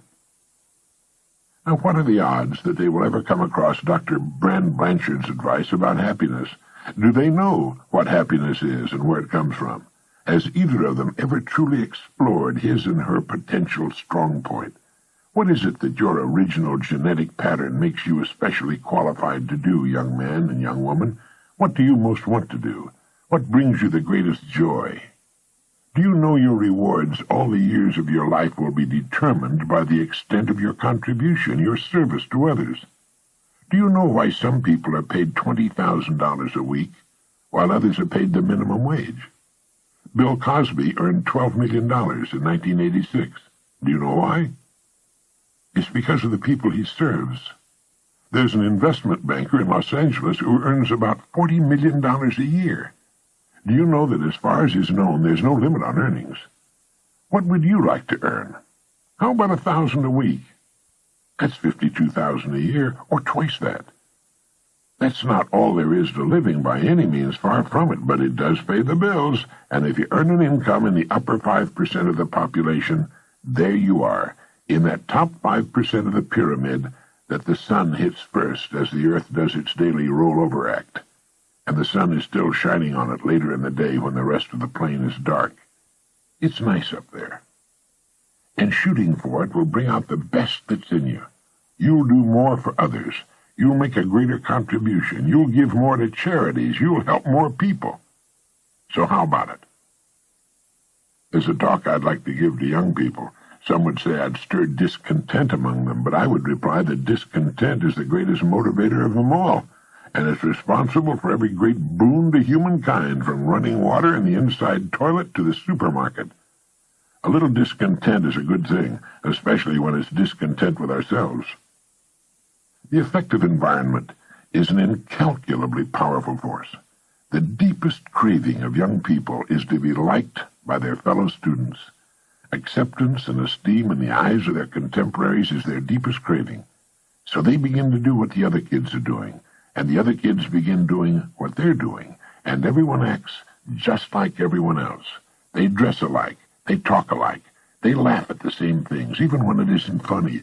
It's at this critical age that they begin to play, not follow the leader. That'd be all right. The game they play is called follow the follower. Day after day, week after week, month after month, year after year, these young, wonderful, impressionable people conform to one another. They never ask, are the people to whom I'm conforming qualified to lead me? It's belonging that's important, belonging to the group. And that's the subtle trap that gets practically everybody. If we don't break out of that trap sooner or later, we'll end in it. Millions, no billions do. It's astonishing how many adults never break out. We see them in their 50s and 60s, still playing to the wrong crowd, still trying to be one of the boys. Do you remember what Willie Loman said in Arthur Miller's great play, Death of a Salesman? He said, the important thing is to be liked. Willie Loman never grew up. He never knew who he was. His story is a modern tragedy. It's always been a tragedy. It's the story of the mob. That's why so many young, healthy women are smoking today. It's their way of going counter to what they know is the intelligent thing to do. It's their small and very pitiful rebellion. When a person has no identity of his or her own, that person will seek to find that identity in a larger group. That's why joining groups of various kinds is so popular. In that way, we get a badge, a label that tells us what we are. Now we're properly labeled. This is not to say that successful men and women do not belong to organizations. They certainly do, and they make major contributions to their organizations. But they don't need the organization for identity. They're quite aware of who and what they are. And if their organizations did not exist, they would be successful, independent performers in society. They would never feel lost. Successful people follow independent paths. This is the important point to remember. At some point in their lives, they break away from the crowd and start on a path of their own. That's the adult, the intelligent thing for a human creature to do. In striking off on an independent path, they're not necessarily alone. It's just that they join a much smaller group of like-minded people. They can't take the whole crowd into that top 5%. The ancient Romans had their circus. Modern Americans have their television. It's far superior to the old Roman circus, and they don't even have to leave the comfort of their living rooms. It's true that there are many wonderful things on television, and an eclectic approach, that is, selecting those programs in which you're really interested, makes sense. But millions of families have the television sets on all day. They're mesmerized by it, and when one thinks of what they could be doing with some of that time, it makes one realize that it's much easier to win. One of the best things about getting in that top 5% is that as we get older, life need not become less interesting for us or more laborious. We become more productive as we approach our 60s and 70s and often many years beyond. And it's nice to grow older with all the goodies of life. It's more comfortable. One can spend one's winters in Florida or somewhere south of the equator and one's summers in the cooler, healthier climates. And one can enjoy all the benefits of the good life. But perhaps most importantly of all, one can say, I gave it my best, and I'm not through yet. It's been a wonderful experience, this holiday on Earth, and I've enjoyed it very, very much. Now let's see what we can do with the rest of it. Yes, I think it's actually easier to win. There's less competition up there where the view is so much better and the air is so fresh and clean. And it's almost never too late. For with a purpose, a worthy goal, and the motivation to reach those upper layers on the pyramid, a person can travel farther in a few years than he might otherwise travel in a lifetime.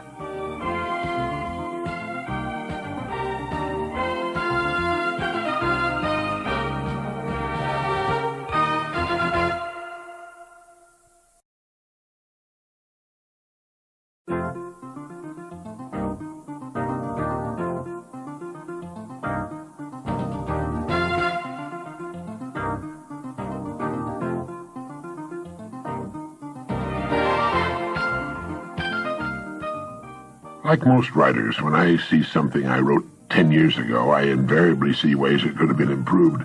I didn't see those possibilities 10 years ago, but it's easier to see them today. It means I've grown as a writer, that I'm better, that I'm a more effective writer today than I was 10 years ago. I'm worth more today, and if I continue as I have been doing, I'll be much better and worth a lot more 10 years from now. Before the atomic age, chemistry professors used to say that a person's worth, from a strictly chemical standpoint, was about $32 on the going market. In recent years, this view has undergone a startling change.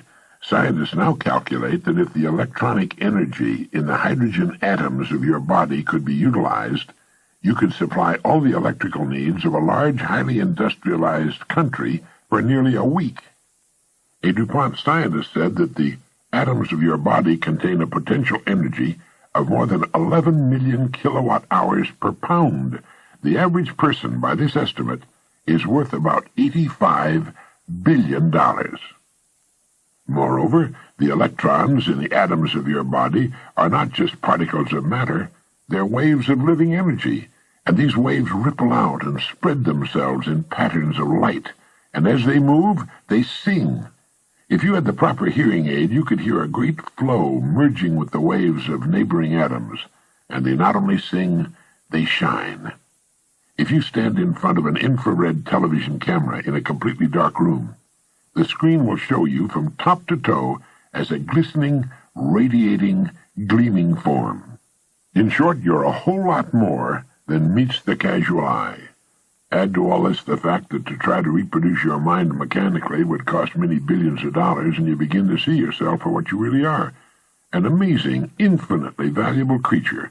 And not only are you immensely valuable as a human being, you're unlike any other human being who ever lived or ever will live. You are unique. Now, what are you selling all this for? All human beings are priceless, but the payments, tangible and intangible, they receive from life vary greatly. The purpose of this message is to help you decide just what you're worth as a human being, right now on the market in today's society, and what you intend to be worth, say, 5 years from now. In the last analysis, every person is in reality in business for himself or herself, in that they're building their own lives, regardless of who happens to write their paycheck. So for the purpose of this particular message, I'd like you to think of yourself as a business, let's say a corporation. You hold the office of president of this corporation, and that you're responsible for its success or failure. You and the members of your family are stockholders in your corporation, and it's your responsibility to see that the value of the stock increases in the years ahead. Your family has evidenced faith in you, and it's your responsibility to prove their faith is justified. This is the job of any employed family member. Now, while the operations of a corporation are multitudinous and complex, they can be reduced to 4 basic functions. Number 1, finance. 2, production. 3, sales. 4, research. Without proper financing, there'd be no production. Without production, the company would have nothing to sell. Without sales, it would have to completely stop production. Without research, it could not hope to keep abreast or ahead of our rapidly changing times. Now, slight any one of these 4 vital functions, and you have a deformed, a crippled company, and if you slight it long enough, you'll commit corporate suicide. unless you want to cop out for that average business. We discussed finance, the money part of the whole thing, on another cassette. For now, let's concentrate on research, production, and sales. They are the head, hands, and legs of a company. We could say that the head handles research, the hands take care of production, and the legs handle sales. Cut off any one of these parts and you're left with a shocked, staggering organization. How many once large companies and trade names can you think of which became giants and then disappeared entirely from the economic scene? Names which once were world leaders in their fields and are now only memories. They failed to keep in balance these four crucial functions. What about research for your personal corporation? Research can be said to exist in two areas, present and future. That is, the research of a company should be devoted to ways and means of improving its present products or services, present production, and present sales. Future research is concerned with ways and means of developing new products and services, new methods of production, and new methods of marketing. But while this research is going on, present production must continue at as high a level as sales warrant. In short, your corporation has two factors to consider, the present and the future. How successful we are in meeting these challenges will determine our present profits and our future growth. Now, why are all companies concerned with growth, even when they seem to be doing well today? It's because of a law which operates with companies just as it does with human beings. Nothing in the world stands still. Nothing in the entire universe stands still. A law of physics goes, a body in motion tends to remain in motion until acted upon by an outside force. A company which is growing has a tendency to continue to grow. In other words, it's doing things right. Conversely, a company which is going backwards or shrinking has a tendency to continue to go backwards or shrink until acted upon by an outside force. All responsible company officers know that unless a company is growing, it's developing the first signs of death. Well, you're the head of your personal corporation, and you should realize that this same law applies to you as well. And just for a minute, let's take a look at the next 10 years. Before we do, keep this in mind. If anyone had predicted just 10 years ago that we would be living in the kind of world we have today, he would have been ridiculed. Now, this includes everything from our basic industrial technology to the luxuries and new products we take for granted, along with our present average income. We're reaching a point in the expansion of human knowledge where our advance is more than dynamic, it's explosive. Any prediction for the next 10 years is very likely to be far on the ultra-conservative side, but let's take a look at what the experts have to say. According to many recent research studies, the next 10 years are going to offer business and the individual unlimited rewards. In the next 8 to 10 years, the bulk of spending in the highly developed nations will be for things, products, and services over and above the necessities, far above them, the necessities which are food, clothing, shelter, transportation, and medical care. Imagine most of the spending will be for things above and beyond the necessities. This will be the first time this has happened in the entire history of the human race. It's estimated the consumer market will expand 50% and more in the next generation or so, an astonishing increase, soaring into the hundreds of billions of dollars. In the next 30 years, alongside every building now in existence, a new building must be built. And what about research and development, which is the future of our economy?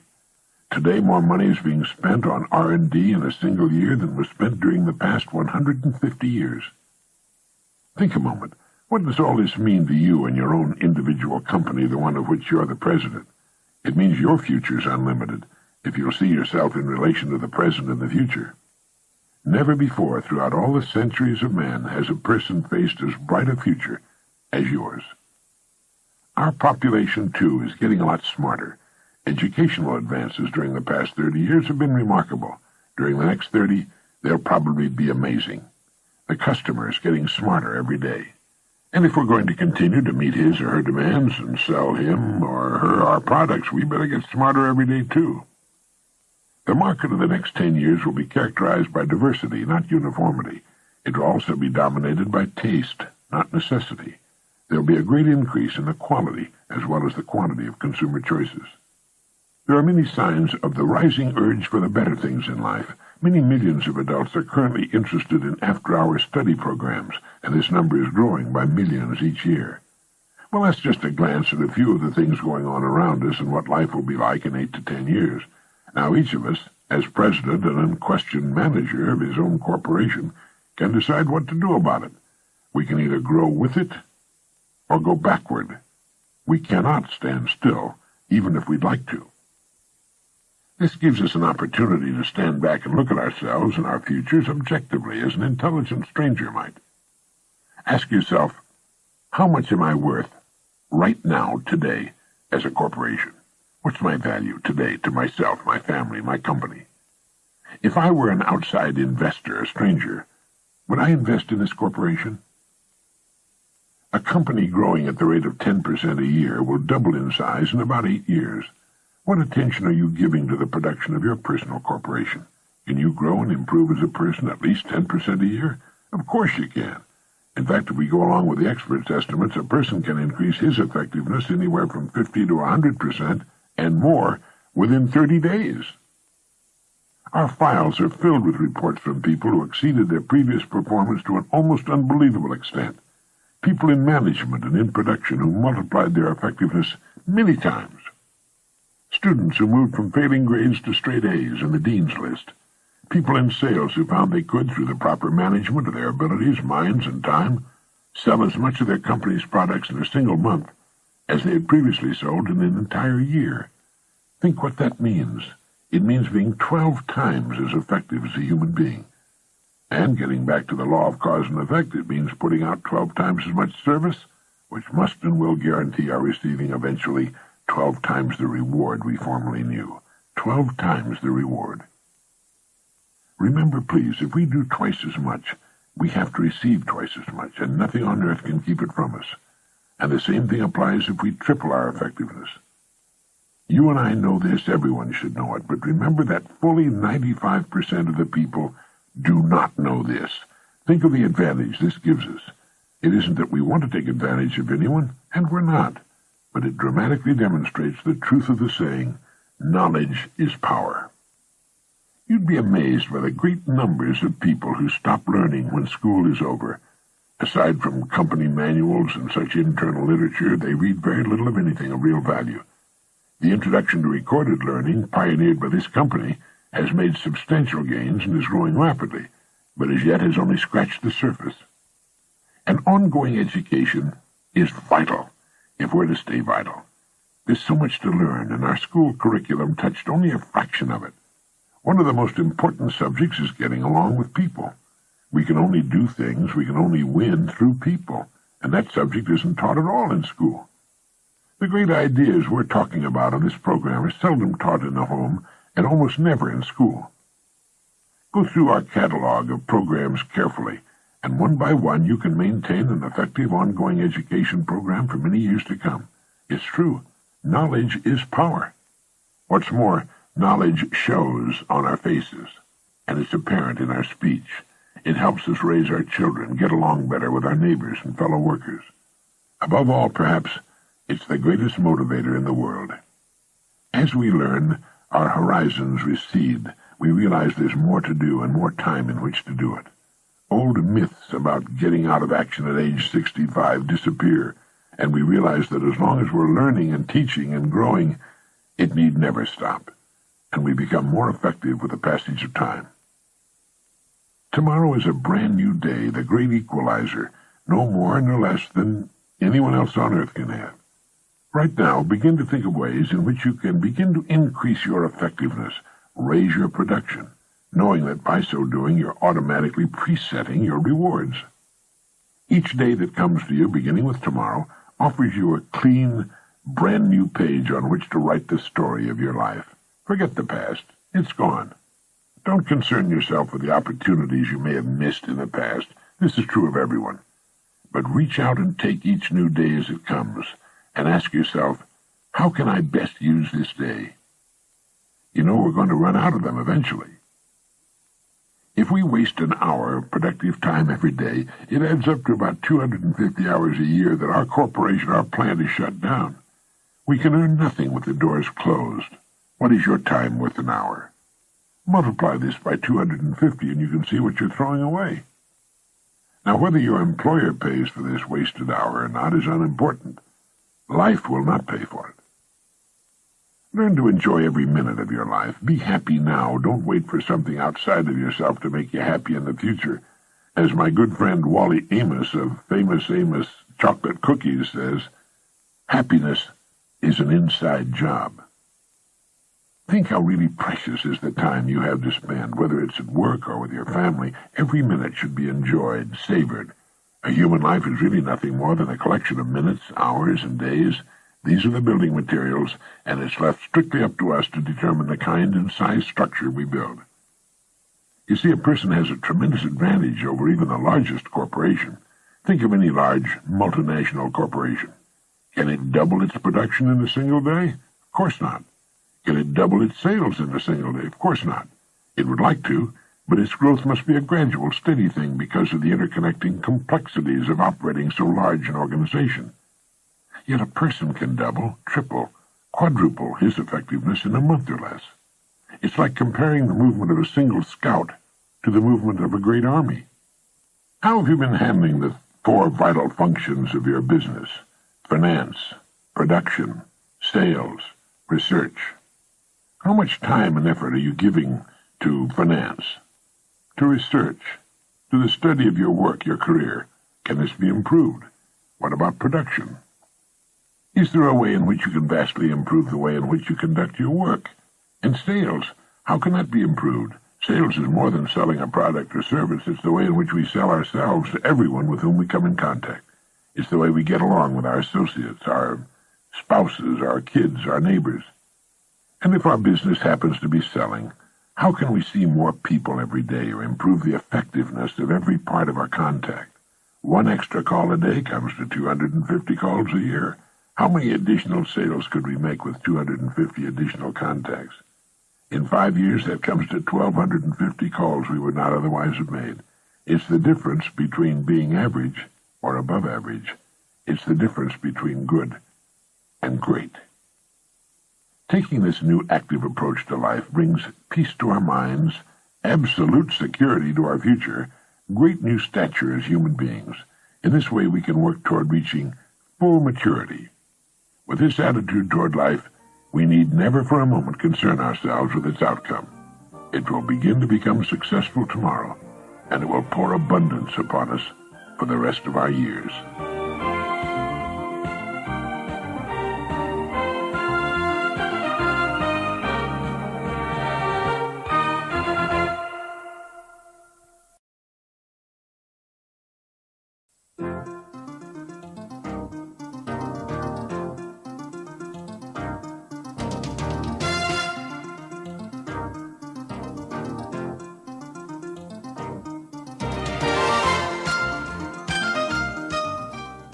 Let's talk about money. Men and women have been concerned about money since the first coin was fashioned in Asia Minor about 700 BC.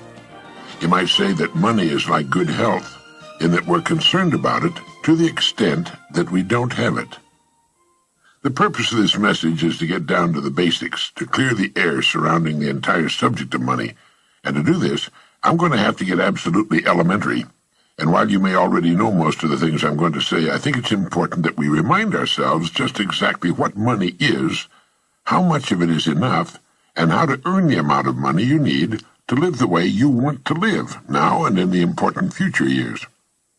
To begin, let's get rid of the old myth, once and for all, that money is bad or unimportant. It is not bad, and it is important. It's vitally important. It's just as important as the food and clothes it buys, the shelter it affords, the education it provides, and the doctor's bills it pays. Money is important to any person living in a civilized society. To argue and split hairs to the effect that it's not as important as other things is absurd. Nothing will take the place of money in the area in which money works, and that's all there is to it. What is money? Money is the harvest of our production. Money is what we receive for our production and service as persons, and which we can then use to obtain the production and services of others. We can quite often accurately gauge the extent of our production and service by simply counting the amount of money we receive for it. You'll hear people say, money won't bring happiness. The earning and possession of money has brought a lot more happiness than has poverty. Money is a warm home and healthy children. It's birthday presents and a college education. It's a trip abroad and the means to help older people and the less fortunate. We're not saying that piling up a lot of wealth is important. What we're saying is that money is important because it's the only reward which is completely negotiable and can be used by everyone. Look at it this way. A diamond is more valuable than a lump of coal, yet that's exactly what a diamond was at one time. And just as a lump of coal can be transformed into one of the world's most valuable gems, a human being can vastly increase his or her own value to the world. Try to remember this formula. The amount of money we receive will always be in direct ratio to the demand for what we do, our ability to do it, and the difficulty of replacing us. A highly skilled human being is worth more money in our economy than a person who is not highly skilled and who can be easily replaced. Now, this is not to say that one person is any better than any other person or more important. Remember that in this message we're only talking about money, nothing else. A janitor is just as important as a human being as a brain surgeon, but the amount of money they'll earn will be proportional to the demand for what they do, their ability to do what they do, and the difficulty of replacing them. A person can be trained to clean and maintain a building in a few weeks, and replacing the person is not difficult. A brain surgeon spent many years learning his profession, often at great personal sacrifice and at extremely high cost, and he cannot be easily replaced.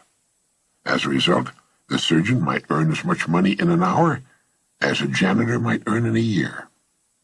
Now, these are extreme cases used to show the relation of income to demand, skill, and supply, and this is as it should be. This is why there are few limitations on a person within his or her company and industry.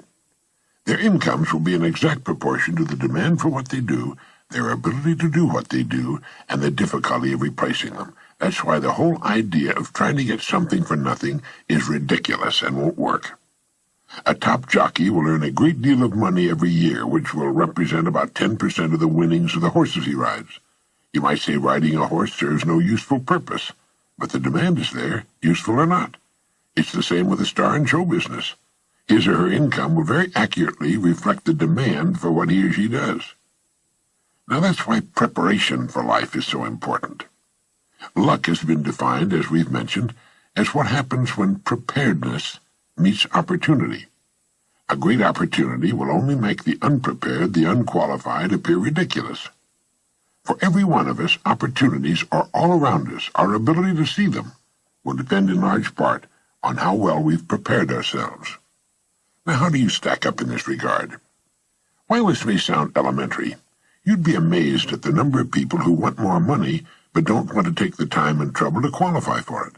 And until they qualify it, there's no way on earth for them to earn it. It's like the person who wants a good-looking figure but doesn't want to change eating habits. To 9/10 of the world's population, the average North American is already rich.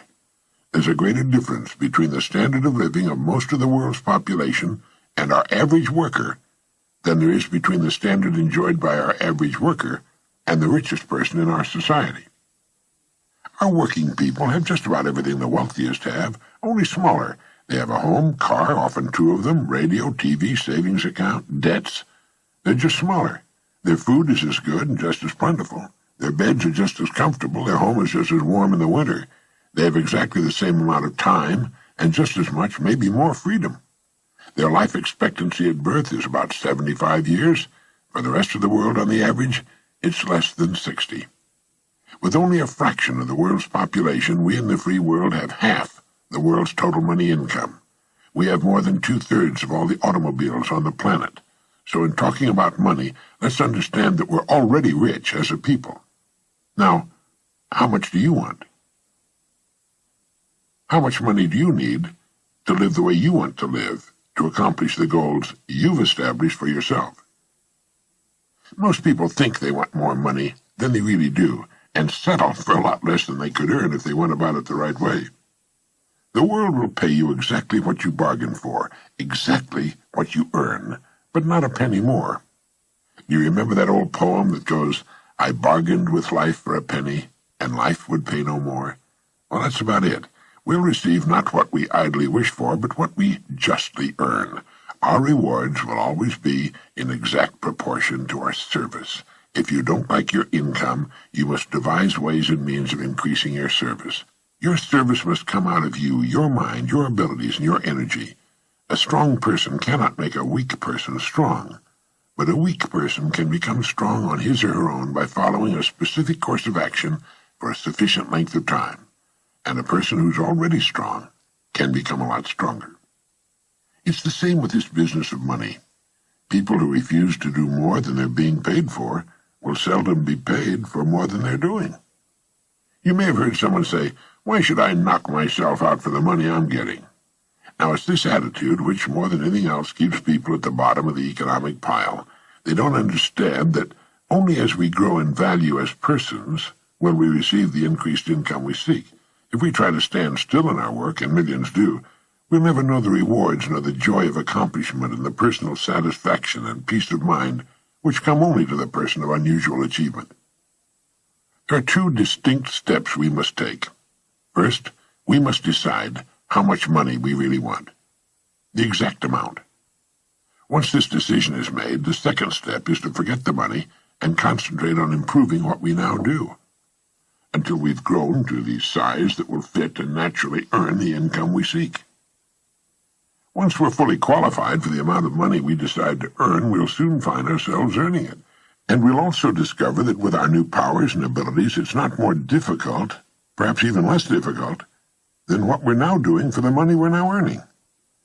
Ask yourself, how much money am I perfectly willing to earn, realizing that the amount I earn will be in exact proportion to my skills, the demand for what I do, and the difficulty of replacing me?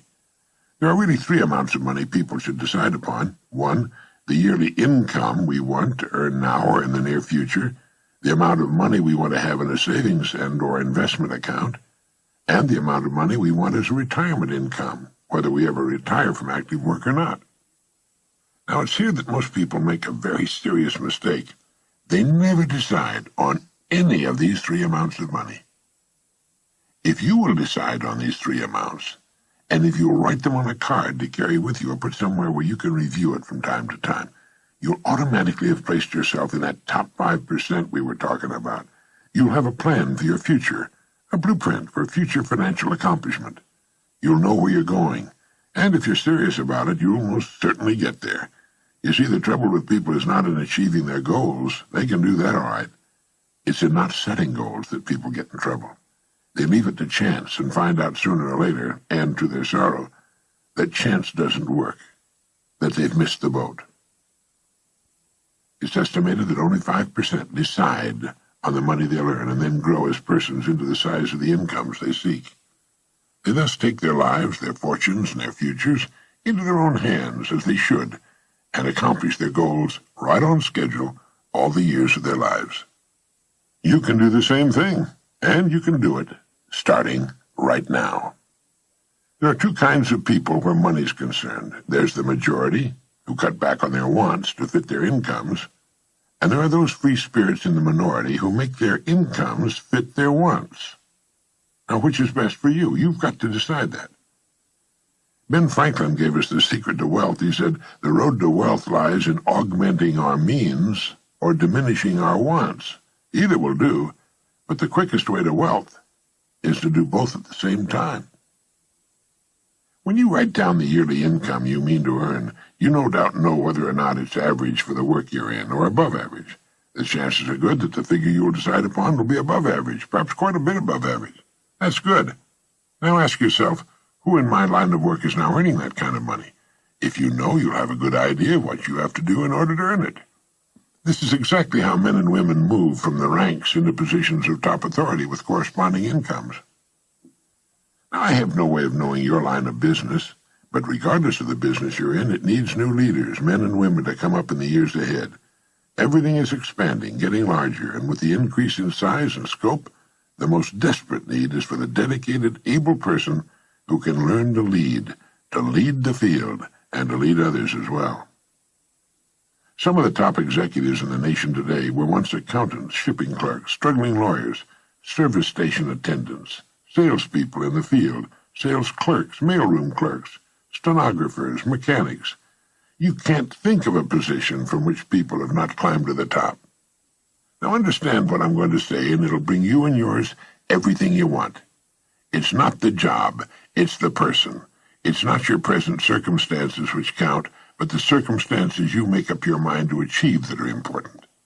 The only limit on your income is you. And the income you decide upon can be achieved within the framework of your present work, industry, or profession, where you already have a start and a place. If not there, it can be found somewhere else.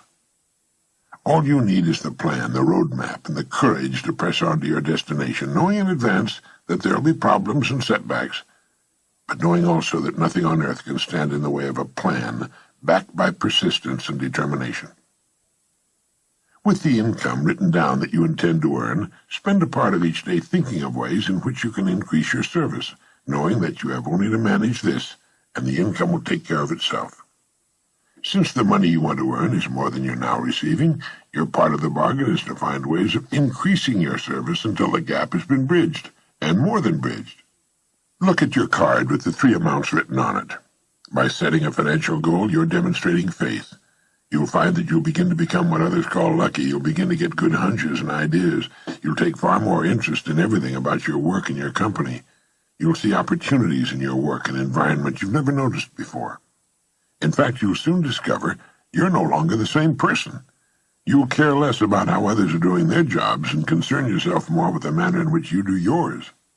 By your example, you'll inspire others to do their jobs better. Have faith in yourself and the quiet, firm inner knowledge that you can and will accomplish your goals.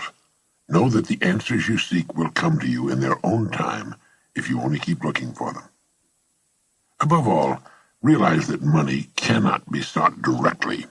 Money, like happiness, is an effect. It's the result of a cause, and the cause is valuable service. Keep money in its proper place. It's a servant, nothing more. It's a tool with which we can live better, see more of the world, and give our youngsters the education they need and a good start in life. It's the means to a happy, carefree retirement in later years. Money is necessary to modern life, but keep it in its place. You need only so much food to enjoy good health. You really need only so much money to live comfortably, securely, and well. Too much emphasis on money reverses the whole picture. You then become the servant, and the money the master. As someone once put it, it's good to have money and the things money can buy, but it's good, too, to check up once in a while and make sure that you haven't lost the things that money can't buy. Every person should know happiness in his or her work and home, and prosperity.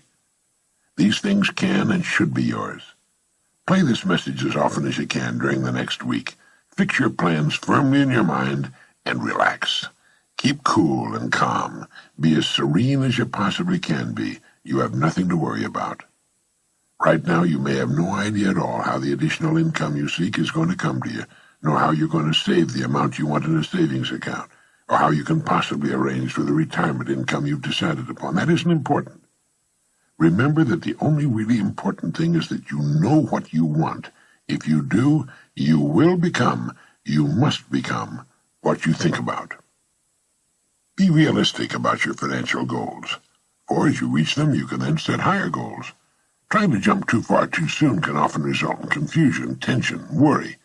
Take your growth in sensible, logical steps, remembering that the big thing is that you know what you want, and that you realize your rewards will match your service. That is, that you must devise ways and means of actually becoming the person who is worth the amount of money you've established for yourself. Now, a person may be worth more than he or she is getting for a while, but the two will match up. They have to. In fact, unless a person is worth more than he or she is receiving, well, they can't move ahead. They're receiving all they're worth. And it all gets back to the great law that controls everything in the universe, cause and effect. The cause must precede the effect, or the effect cannot occur. This is why people who try to get something for nothing are only fooling themselves and earning the disillusionment and frustration they must one day reap. You can have what you want. You need only make up your mind.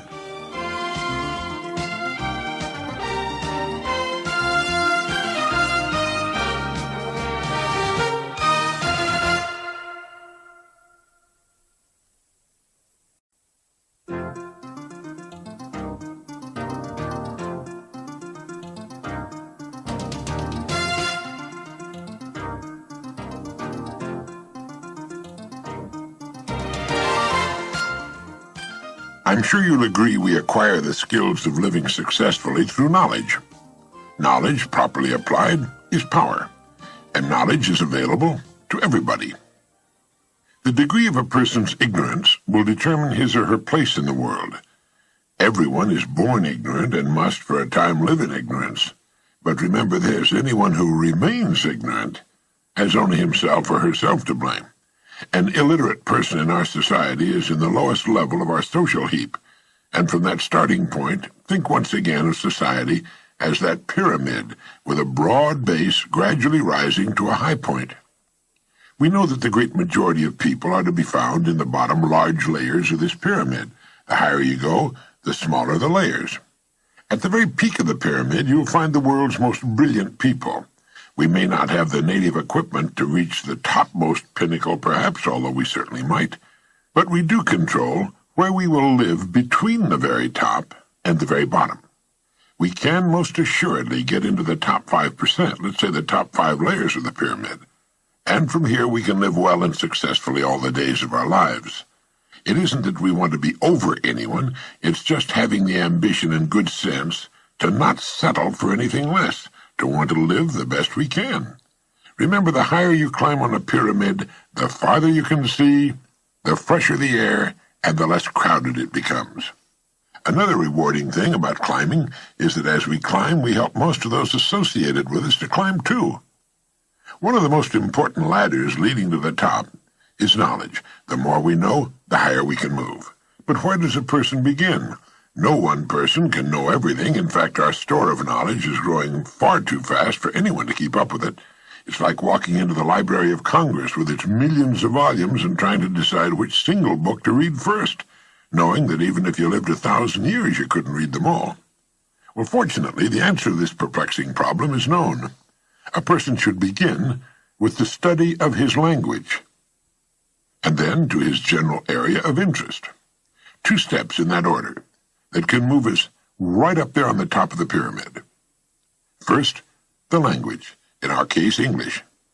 Not enough people realize that it's our ability to use our language which will determine our place on the social pyramid, and which will also control, to a great extent, the amount of money we will earn during our lives.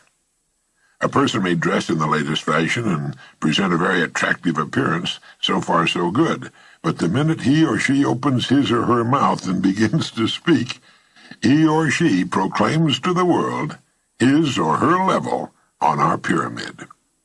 Shaw's play Pygmalion, later adapted into the musical comedy My Fair Lady, is an extreme example of what I'm talking about.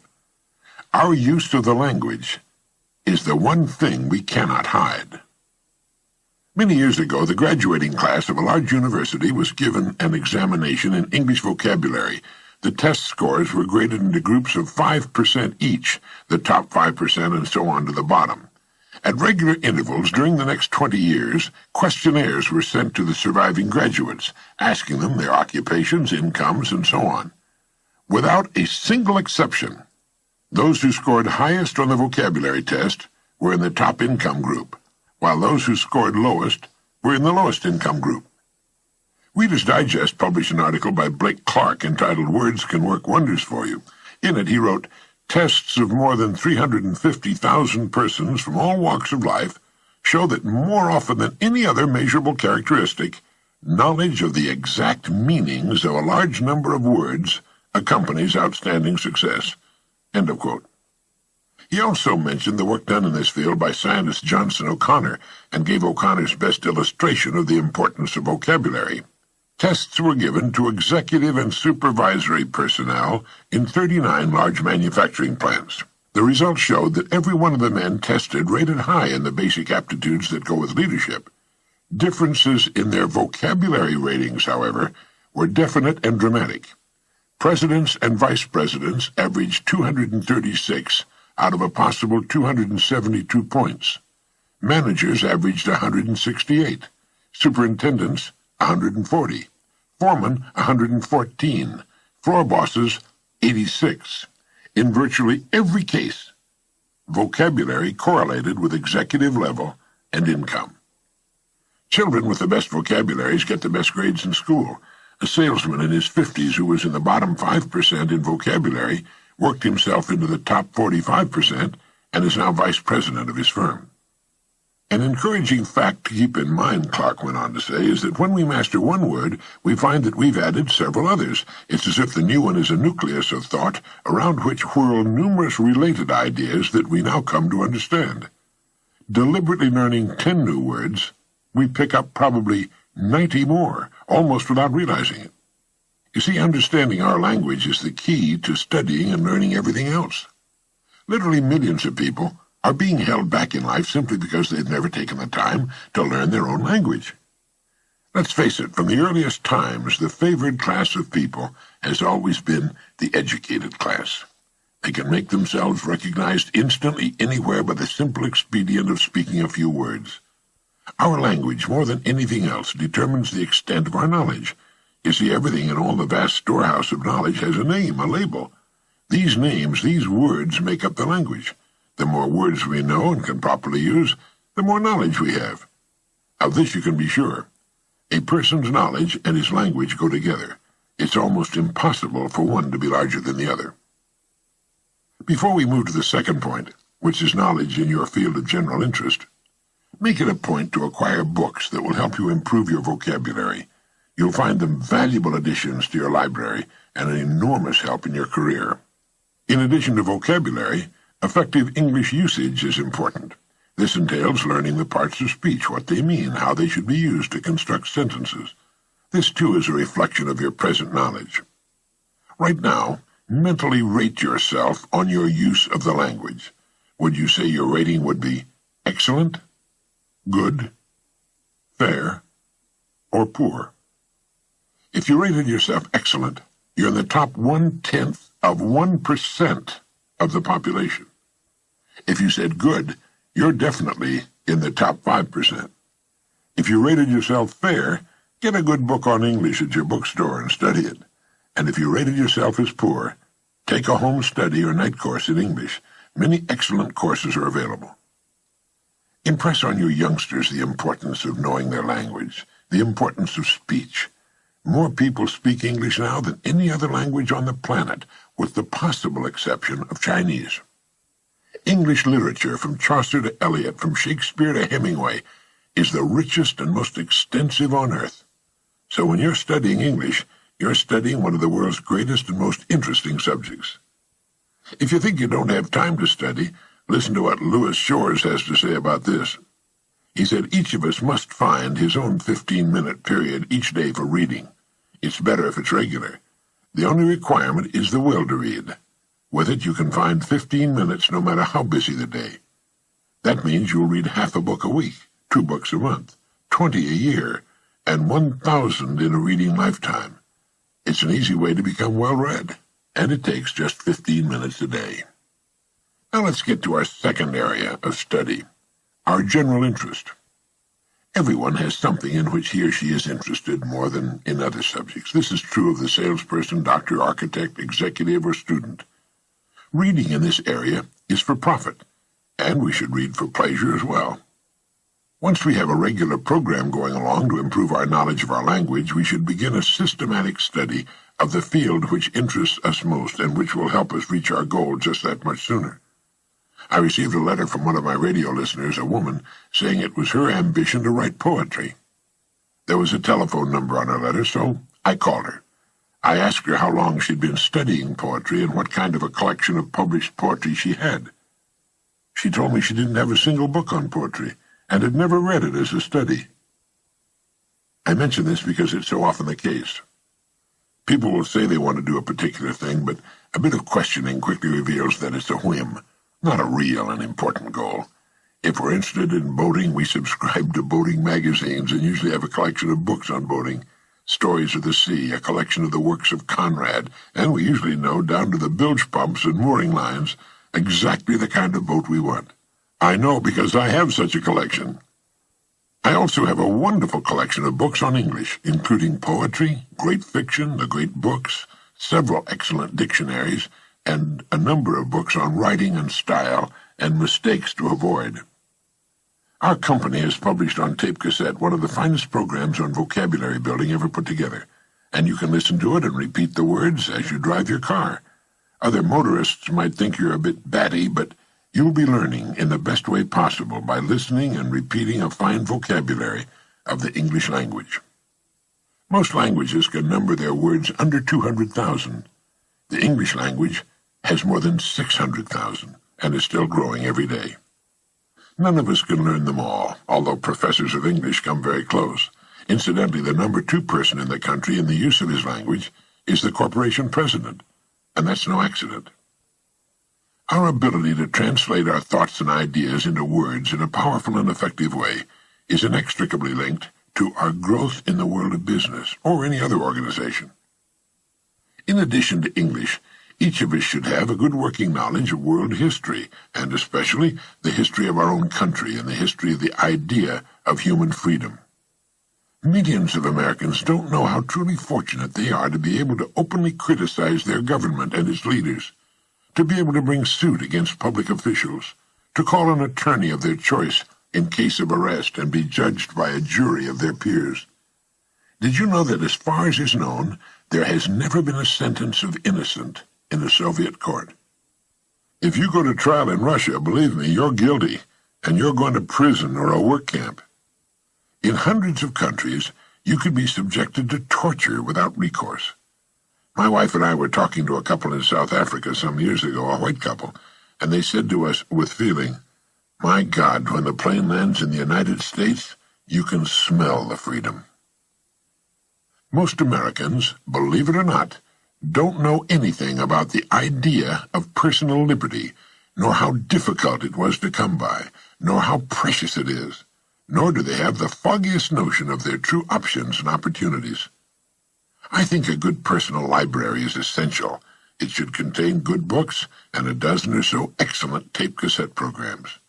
The tape cassette is the greatest idea for learning since the invention of the printing press. It's effortless, yet so effective. When you listen to the human voice, you're learning the way you learned most of what you know.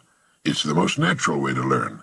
And while a book is often read only once, tape cassettes can be listened to over and over again, months and years later.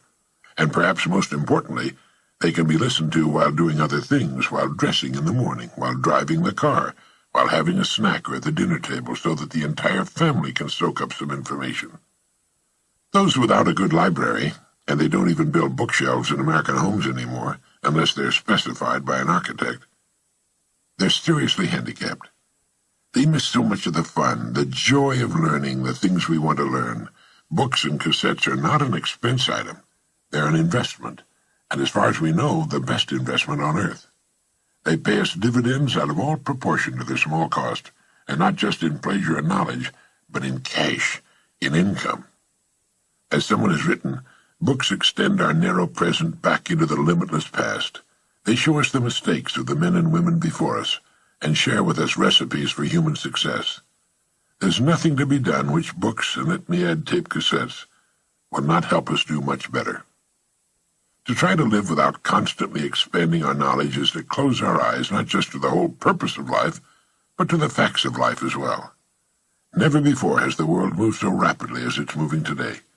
We must make up our minds to move with it, to stay up with it, to grow and prosper with it, or just fall by the wayside. Not just because it's the best way to our goals, but because it's the way to really enjoy living, as the skillful sailor enjoys the sea. So often a person will live in the shallows from force of habit, or because those around him are wasting their time without realizing that only a thin screen of reeds separates him from the fine, deep ocean beyond. He or she can sail to any chosen port, if the time has been taken and the effort expended to build a good boat. Now let me make an important point. The person who knows where he or she is going and who's made up his or her mind to get there is going to make the grade regardless of education. If an education is necessary to the accomplishment of the goal, well, he or she will get it. Nothing in the world can take the place of persistence and determination. I think it's important to succeed in every department of our lives, and becoming well-educated is one of the most vital. What good is a large material success if a person has remained too ignorant to enjoy it or to administer it? Now let's recap. Knowledge is power. The more our knowledge, the more power we can exercise over our lives and our futures. Think of human society as a pyramid composed of layers beginning with the broad base and narrowing to a pinnacle at the top. Pick the place on the pyramid you're going to shoot for and start climbing. Since there's far too much knowledge for any one person to assimilate, where can we start? First, with our language, and next, with our general area of interest, two subjects which can keep us growing and interested for the rest of our lives. Remember that our language is the one thing we cannot hide except by silence. Let's bring it up to the point where it can do the job for us we want it to do. To a surprising extent, our ability to use our language and the extent of our vocabulary will determine our income and our future. Use our excellent cassette programs in vocabulary building, and spend at least 15 minutes every day reading something, not only interesting, but calculated to stretch your mind a little more. Remember that a mind stretched by a new idea can never again return to its original dimensions. It's estimated that the average person adds only 5 new words a year to his or her vocabulary. That's not nearly enough for this day and age. We should add that many a week. Many popular magazines publish features which will help you in this area. And finally, realize that graduating from school is just the beginning, the commencement of our days and years of learning. For with wisdom will come kindness and patience, love, understanding, and success as a person. It's never too late to begin.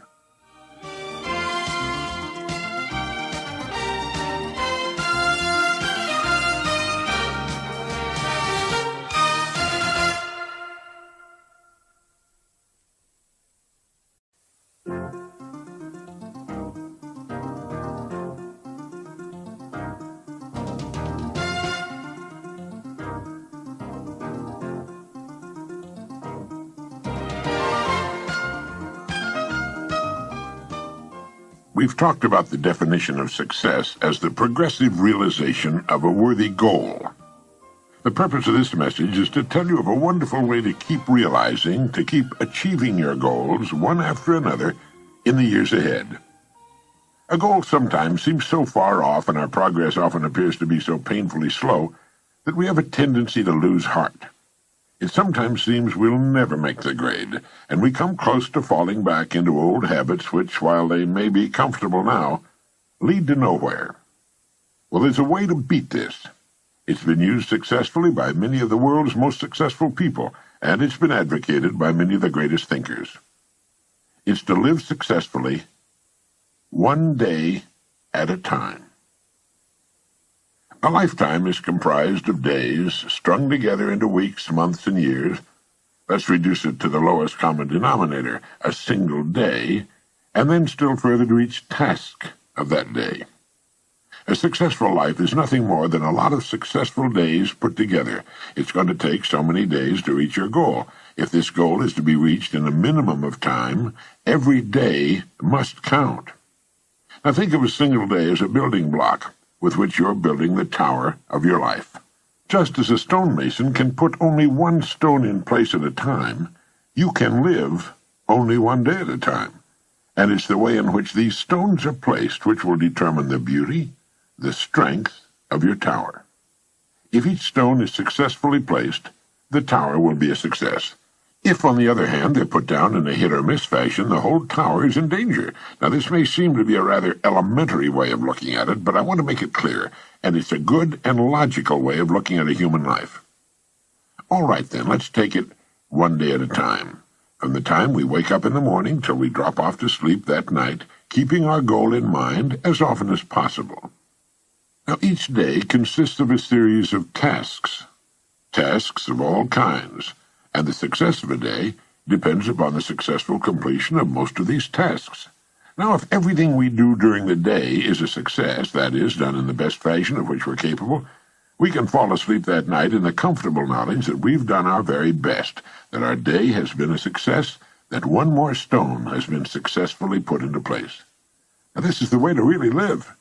Do each day all that can be done that day. You don't need to overwork or to rush blindly into your work trying to do the greatest possible number of things in the shortest possible time. Don't try to do tomorrow's or next week's work today. It's not so much the number of things you do, but the quality, the efficiency of each separate action that counts.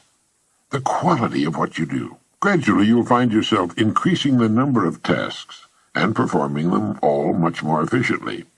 To get the habit of success, and that's why successful people go from one success to another, because it's a habit with them, to get the habit of success, you need only to succeed in the small tasks of each day. This makes a successful day. Enough of these, and you have a successful week, month, year, and lifetime. This is why I say success is not a matter of luck. Far from it. It can be predicted and guaranteed, and anyone can achieve it by following this plan. Almost before you realize it, you'll have achieved your goal. In looking back, you'll realize that your success was not attributable to any one day, week, or month, but rather it was the consistent, unrelenting, successful succession of single days that turned the trick. This is the way a skyscraper, a home, or a human life is successfully built. One successful day at a time, and each day comprising a collection of successful tasks, one successful task at a time. In order to advance to the place you've chosen, two things are necessary. One, that you keep your eye on your goal, and two, that you continue to grow from the standpoint of competence and effectiveness. Don't get impatient. Don't let the hundreds of little distractions which each day try to get you off course bother you. Pay no attention to them. Shake them off and stay steadily on the track. Concentrate on each task of the day from morning to night, and do each as successfully as you can. Know full well that if each of your tasks is performed successfully, or at least the greater majority of them, your life has to be successful. There's no other answer. There's no way to avoid it. The men and women who are certain to advance are the ones who become too big for their jobs and who have a clear concept of what they want to be, who know what they can become, what they want to become, and who are determined to be what they want to be. Remind yourself at this time that people become exactly what they make up their minds to become. Are you too big for your present job? If it's obvious to you that you are, it's obvious to others. You know, people are not given promotions as a rule. They promote themselves by becoming too big for their jobs and by making up their minds exactly what bigger and better job or income they're shooting for. And this is done by taking one day at a time, one task at a time during each day. But how do we separate the important tasks from the unimportant? Did you ever hear of the single idea for which a man was paid $25,000, and it was worth every penny of it? The story goes that the president of a big steel company had granted an interview to an efficiency expert named Ivy Lee. Lee was telling his prospective client how he could help him do a better job of managing the company when the president broke in to say something to the effect that he wasn't at present managing as well as he knew how. He went on to tell Ivy Lee that what was needed wasn't more knowing, but a lot more doing. He said, "We know what we should be doing. Now, if you can show us a better way of getting it done, I'll listen to you and pay you anything within reason you ask." Well, Lee then said that he could give him something in 20 minutes that would increase his efficiency by at least 50%. He then handed the executive a blank sheet of paper and said, "Write down on this paper the 6 most important things you have to do tomorrow." Well, the executive thought about it and did as requested. It took him about 3 or 4 minutes. Then Lee said, "Now number those items in the order of their importance to you and to the company." Well, that took another 3 or 4 or 5 minutes, and then Lee said, "Now put the paper in your pocket, and the first thing tomorrow morning, take it out and look at item number 1. Don't look at the others, just number 1, and start working on it. And if you can, stay with it until it's completed.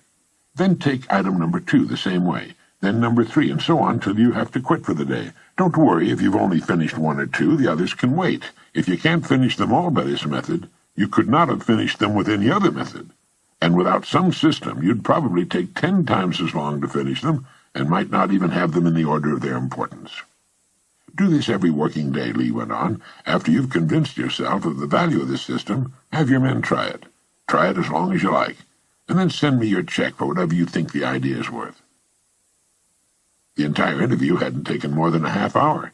In a few weeks, the story has it that the company president sent Ivy Lee a check for $25,000, with a letter saying the lesson was the most profitable, from a money standpoint, he'd ever learned in his life. and it was later said that in 5 years this was the plan that was largely responsible for turning what was then a little-known steel company into one of the biggest independent steel producers in the world. One idea, the idea of taking things one at a time in their proper order, of staying with one task until it's successfully completed before going on to the next, of living one day at a time. For the next 7 days, try the $25,000 idea in your life. Tonight, write on a slip of paper the 6 most important things you have to do. Then number them in the order of their importance. And tomorrow morning, go to work on number 1. Stay with it till it's successfully completed. Then move on to number 2, and so on. When you've finished with all 6, get another piece of paper and repeat the process. You'll be astonished and delighted at the order it brings into your life, and at the rate of speed with which you'll be able to accomplish the things that need doing in the order of their importance. Now, this simple but tremendously effective method will take all the confusion out of your life. You'll never find yourself running around in circles, wondering what to do next. Remember, as you do, to live the best you can, one day at a time. You need not worry about tomorrow or the next day or what's going to happen at the end of the month. One day at a time, handled successfully, will carry you over every hurdle. It'll solve every problem. You can relax in the happy knowledge that successful tasks make successful days, which in turn build a successful life. This is the kind of unassailable logic no one can argue with. It will work every time, for every person. The reason for writing down what you consider only the most important things to do is obvious.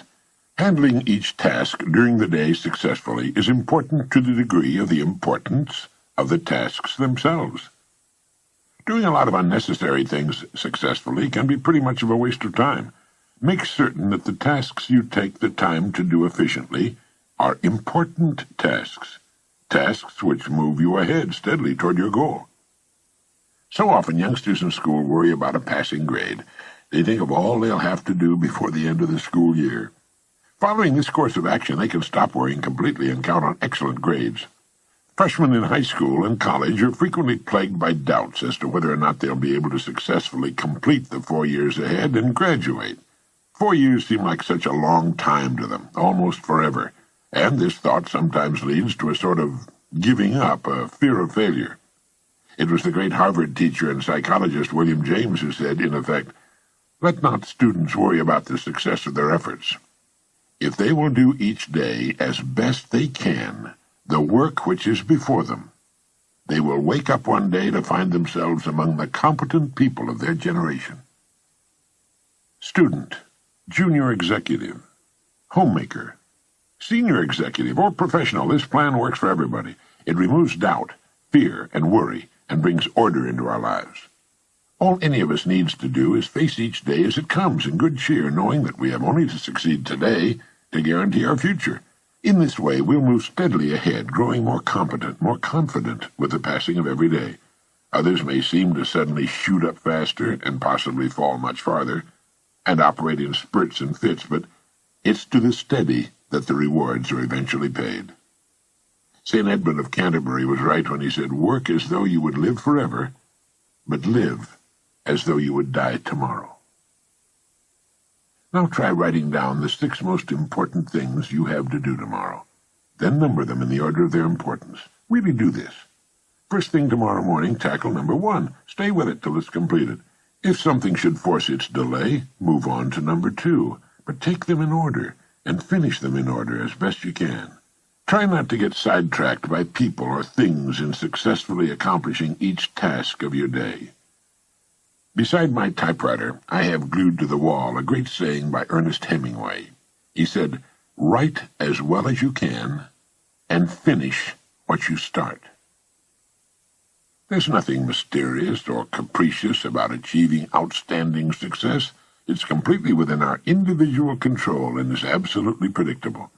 It's simply a matter of doing certain things a certain way every day, and that's all there is to it, as long as you've got that goal to work toward. There's no valid reason on earth why you should not become really successful in your field, your home life, and your community. Remember that everything in the entire limitless universe operates on the law of cause and effect. There are no exceptions to this. Nothing happens by accident. For every result, there's a cause. You have only to take care of the cause. The effect will always, without exception, take care of itself. Good cause, good effect. No cause, no effect. Bad cause, bad effect. It's as reliable as the rising of the sun. This business of living one day at a time the best we can has an almost unbelievable cumulative effect. For good, for success, and the things we want. Sometimes when we see a bricklayer starting on a building and putting the first brick in place, we're struck by the size of the job he has ahead of him. But one day, almost before we realize it, he's finished.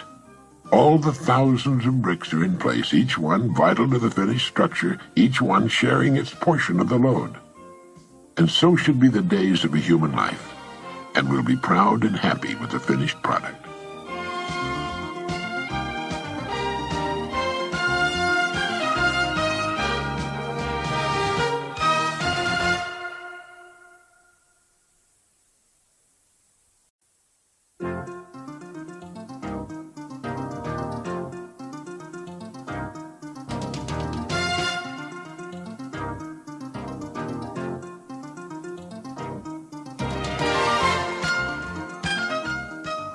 All businesses, all organizations, from the smallest to the very largest, need a leader. They have their committees, their echelons of command, and perhaps a widely dispersed group of semi-autonomous divisions. But the overall company and each of its divisions must have strong and able leadership. Contrary to popular belief, you do not raise morale in an organization. It filters down from the top. The attitudes of the people working in any organization will always reflect the attitude of the leader. And finally, this leader will always be found to be just one person. The man or woman on the white horse. I'm sure you're aware that even the largest and oldest companies with many thousands of employees and hundreds of management people will, when they find themselves in trouble or not doing as well as they should, seek out one person and place him or her in the position of final authority. The whole company, the board of directors, and perhaps thousands of stockholders all look to this one person for leadership and success. The case of Chrysler and Lee Iacocca is an excellent example. Incidentally, we have Mr. Iacocca on a tape cassette program, and it's excellent. Wherever you find a successful, going concern, whether it's a gas station, a supermarket, a school club, PTA, or a well-organized home, you'll find behind its success an outstanding leader. This is the most valuable person in society. In industry, he or she makes the wheels turn, the entire economy work. This is the person who's been responsible for the growth of nations and their position in the world. The employer of millions, the dreamer, the planner, and a clock to him or her is something that other people watch. You'll find this person working early and late, and when not working, he or she is usually thinking and planning. Way back during the Depression of the 1930s, the phrase most often heard by employers was, "I'll do anything. Just give me a job." Millions were unemployed. Thousands of business firms had closed their doors, and outside employment offices long lines of people stood waiting for any kind of work. It was during this time in Long Beach, California, crowded to overflowing with thousands who had migrated there looking for work, when there wasn't enough work to go around for the permanent residents, it seemed, that a friend of mine made an interesting discovery. He found that he could go to work almost anywhere he chose. Now, amazing as this may sound, it was absolutely true. It dawned upon him one day that the business establishments of various kinds were just as anxious to succeed as were the people looking for work. The owners and managers of these businesses were worried and concerned over the hard times which had descended upon the country, and a great many of them were looking for someone to come to their aid, the person who would somehow show up and solve their business problems. But all they heard was people asking for work and saying, "I'll do anything." These people were asking for a paycheck from a company which was very likely teetering on the brink of financial ruin itself. And so signs appeared in windows all over the land reading, "No help wanted." This was a negative form of advertising, and while it kept the plaintive hordes away from the door, it also hurt business. Well, this friend of mine decided to become a part of the solution instead of a part of the problem. And his method was simple, and it worked like a charm. He selected the kind of business he felt he would like to work in, and in which he could build a career. He then devoted a month to finding out all he could about that particular business. He talked to other people in the same line. He heard their problems and what they felt was wrong. He talked for hours, asking questions, probing about what they felt was needed, and so on. He went to the public library and read everything he could find on that industry. And then he began to think of ways and means by which this business might be improved. When he was ready and finally made his call on the company for which he had decided to work, instead of asking for a job, he said to the boss something like this: "I believe I know of several ways in which your business can be greatly increased, and I'd like to talk to you about them." Well, here he was, selling the one thing on earth in which his prospect was most interested. The fact that he knew a good deal about the business now permitted him to talk intelligently. He took a positive attitude, expressed a willingness to pitch in and help put the business on a sound and profitable footing. And, of course, that's right, he got the job. Millions out of work and asking for jobs. But one man who found a way to be of help. What had he done? Well, first he had specialized. He had selected one line of work and decided that that was where his future would be. Now he had to prove himself, and he did. The jack-of-all-trades and master of none was the man who suffered during the Depression. People who knew what they were doing and where they were going sailed through those Depression years just like a large ship sails through a storm. It wasn't as comfortable as it could have been, but at least the crossing was a success. At least they didn't founder. And thousands of businesses actually grew larger and prospered during the Depression. The best way for you to develop the security that lasts a lifetime is to become outstanding at one particular line of work. Look at it this way. Regardless of economic ups and downs, the industry of which that line of work is a part will continue to operate. It won't shut down completely. As long as you're in the top 5% of the people in that industry, you know you'll always be in demand. You'll be wanted and needed, not just where that industry is concerned, but where you and your family are concerned also. The man or woman who becomes truly outstanding at what he or she does has the world on a string. Here's the person of confidence and peace of mind. Here's the person who's quietly aware of his or her ability and intimate knowledge of his or her job in particular industry. Here's the homemaker or student who's at the top of the group. They've got it made, and they and everybody else know it. Ask yourself this question: am I now such a person?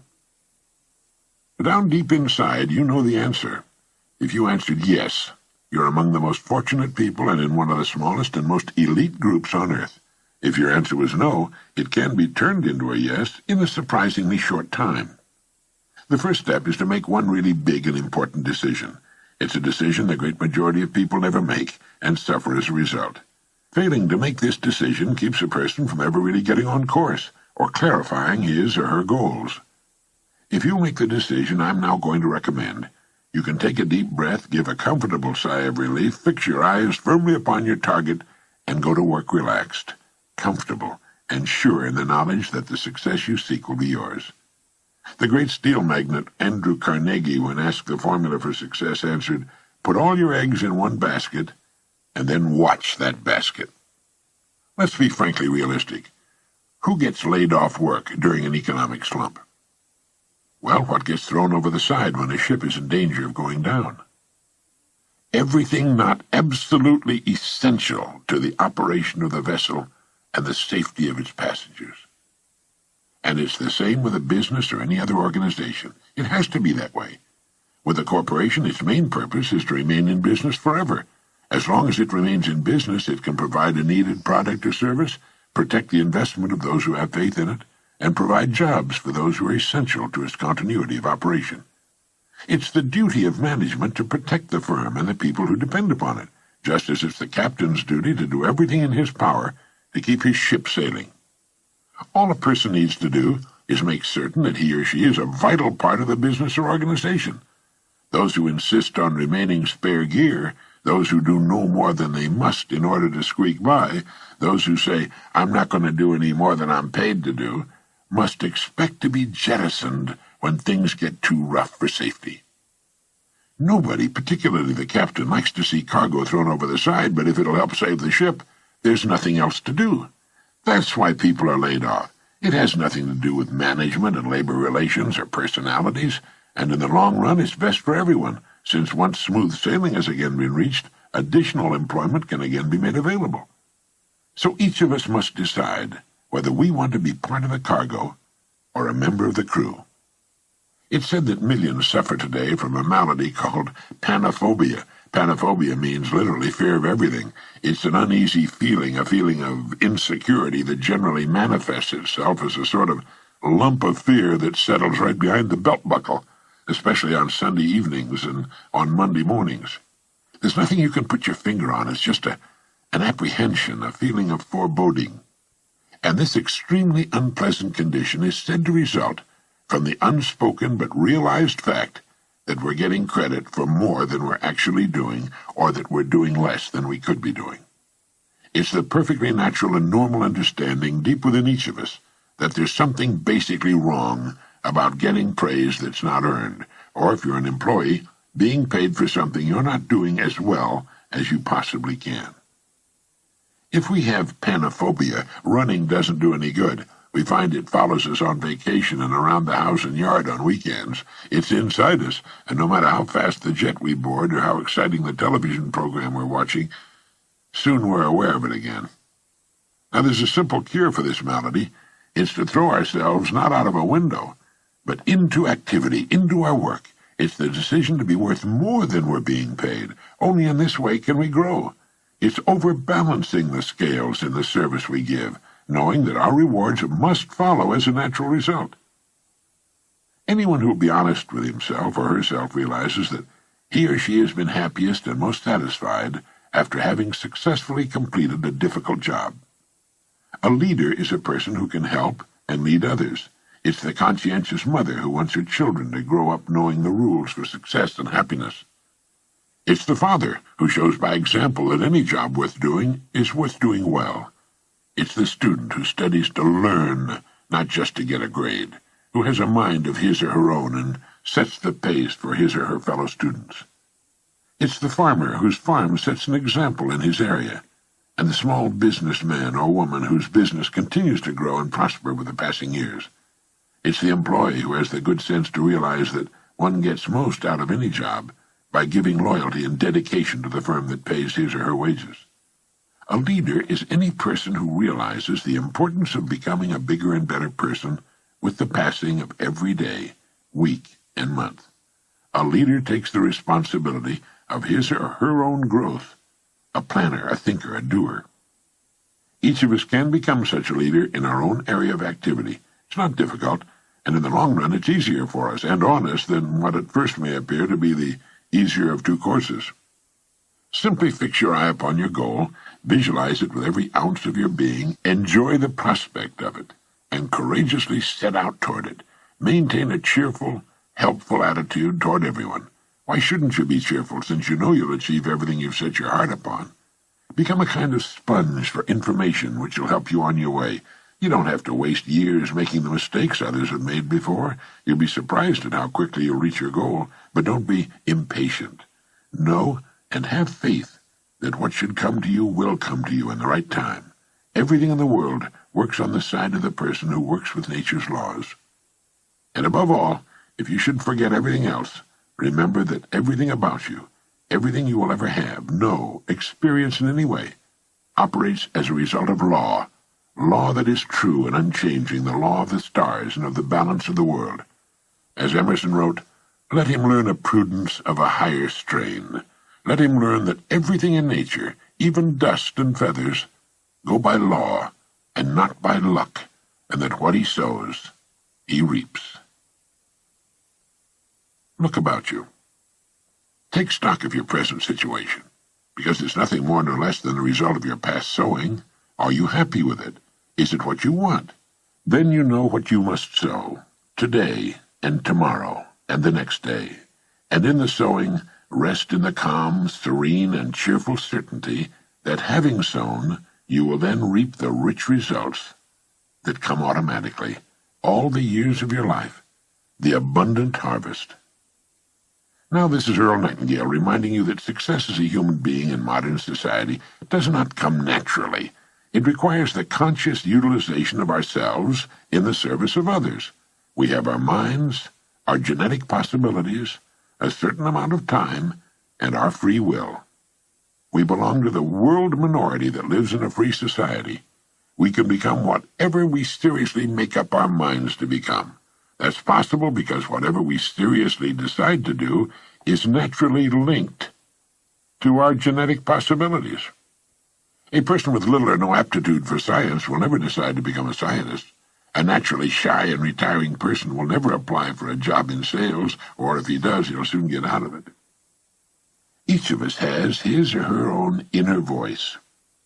Emerson referred to it as that iron string that vibrates within us. Each of us wants to succeed during our holiday on Earth, and each of us should. But we don't succeed in groups. We succeed or fail as individuals. The Lead the Field program you've heard on these tape cassettes contains the best basic information and the great ideas we need to reach whatever goal we seriously choose. Listen to these tapes often.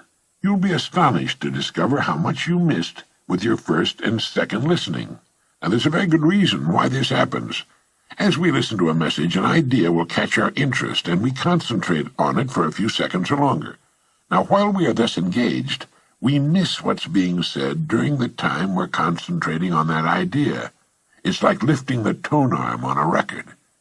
Now, the next time, we won't stop listening when that idea appears, and we will really hear, consciously for the first time, what immediately follows. Think of this program, and the other Nightingale Conant programs you order in the future, as your partners in success. You can always refer back to them. You'll find yourself delighted by the new enthusiasm and excitement you'll experience as you bring new meaning, new rewards into your life. Thank you.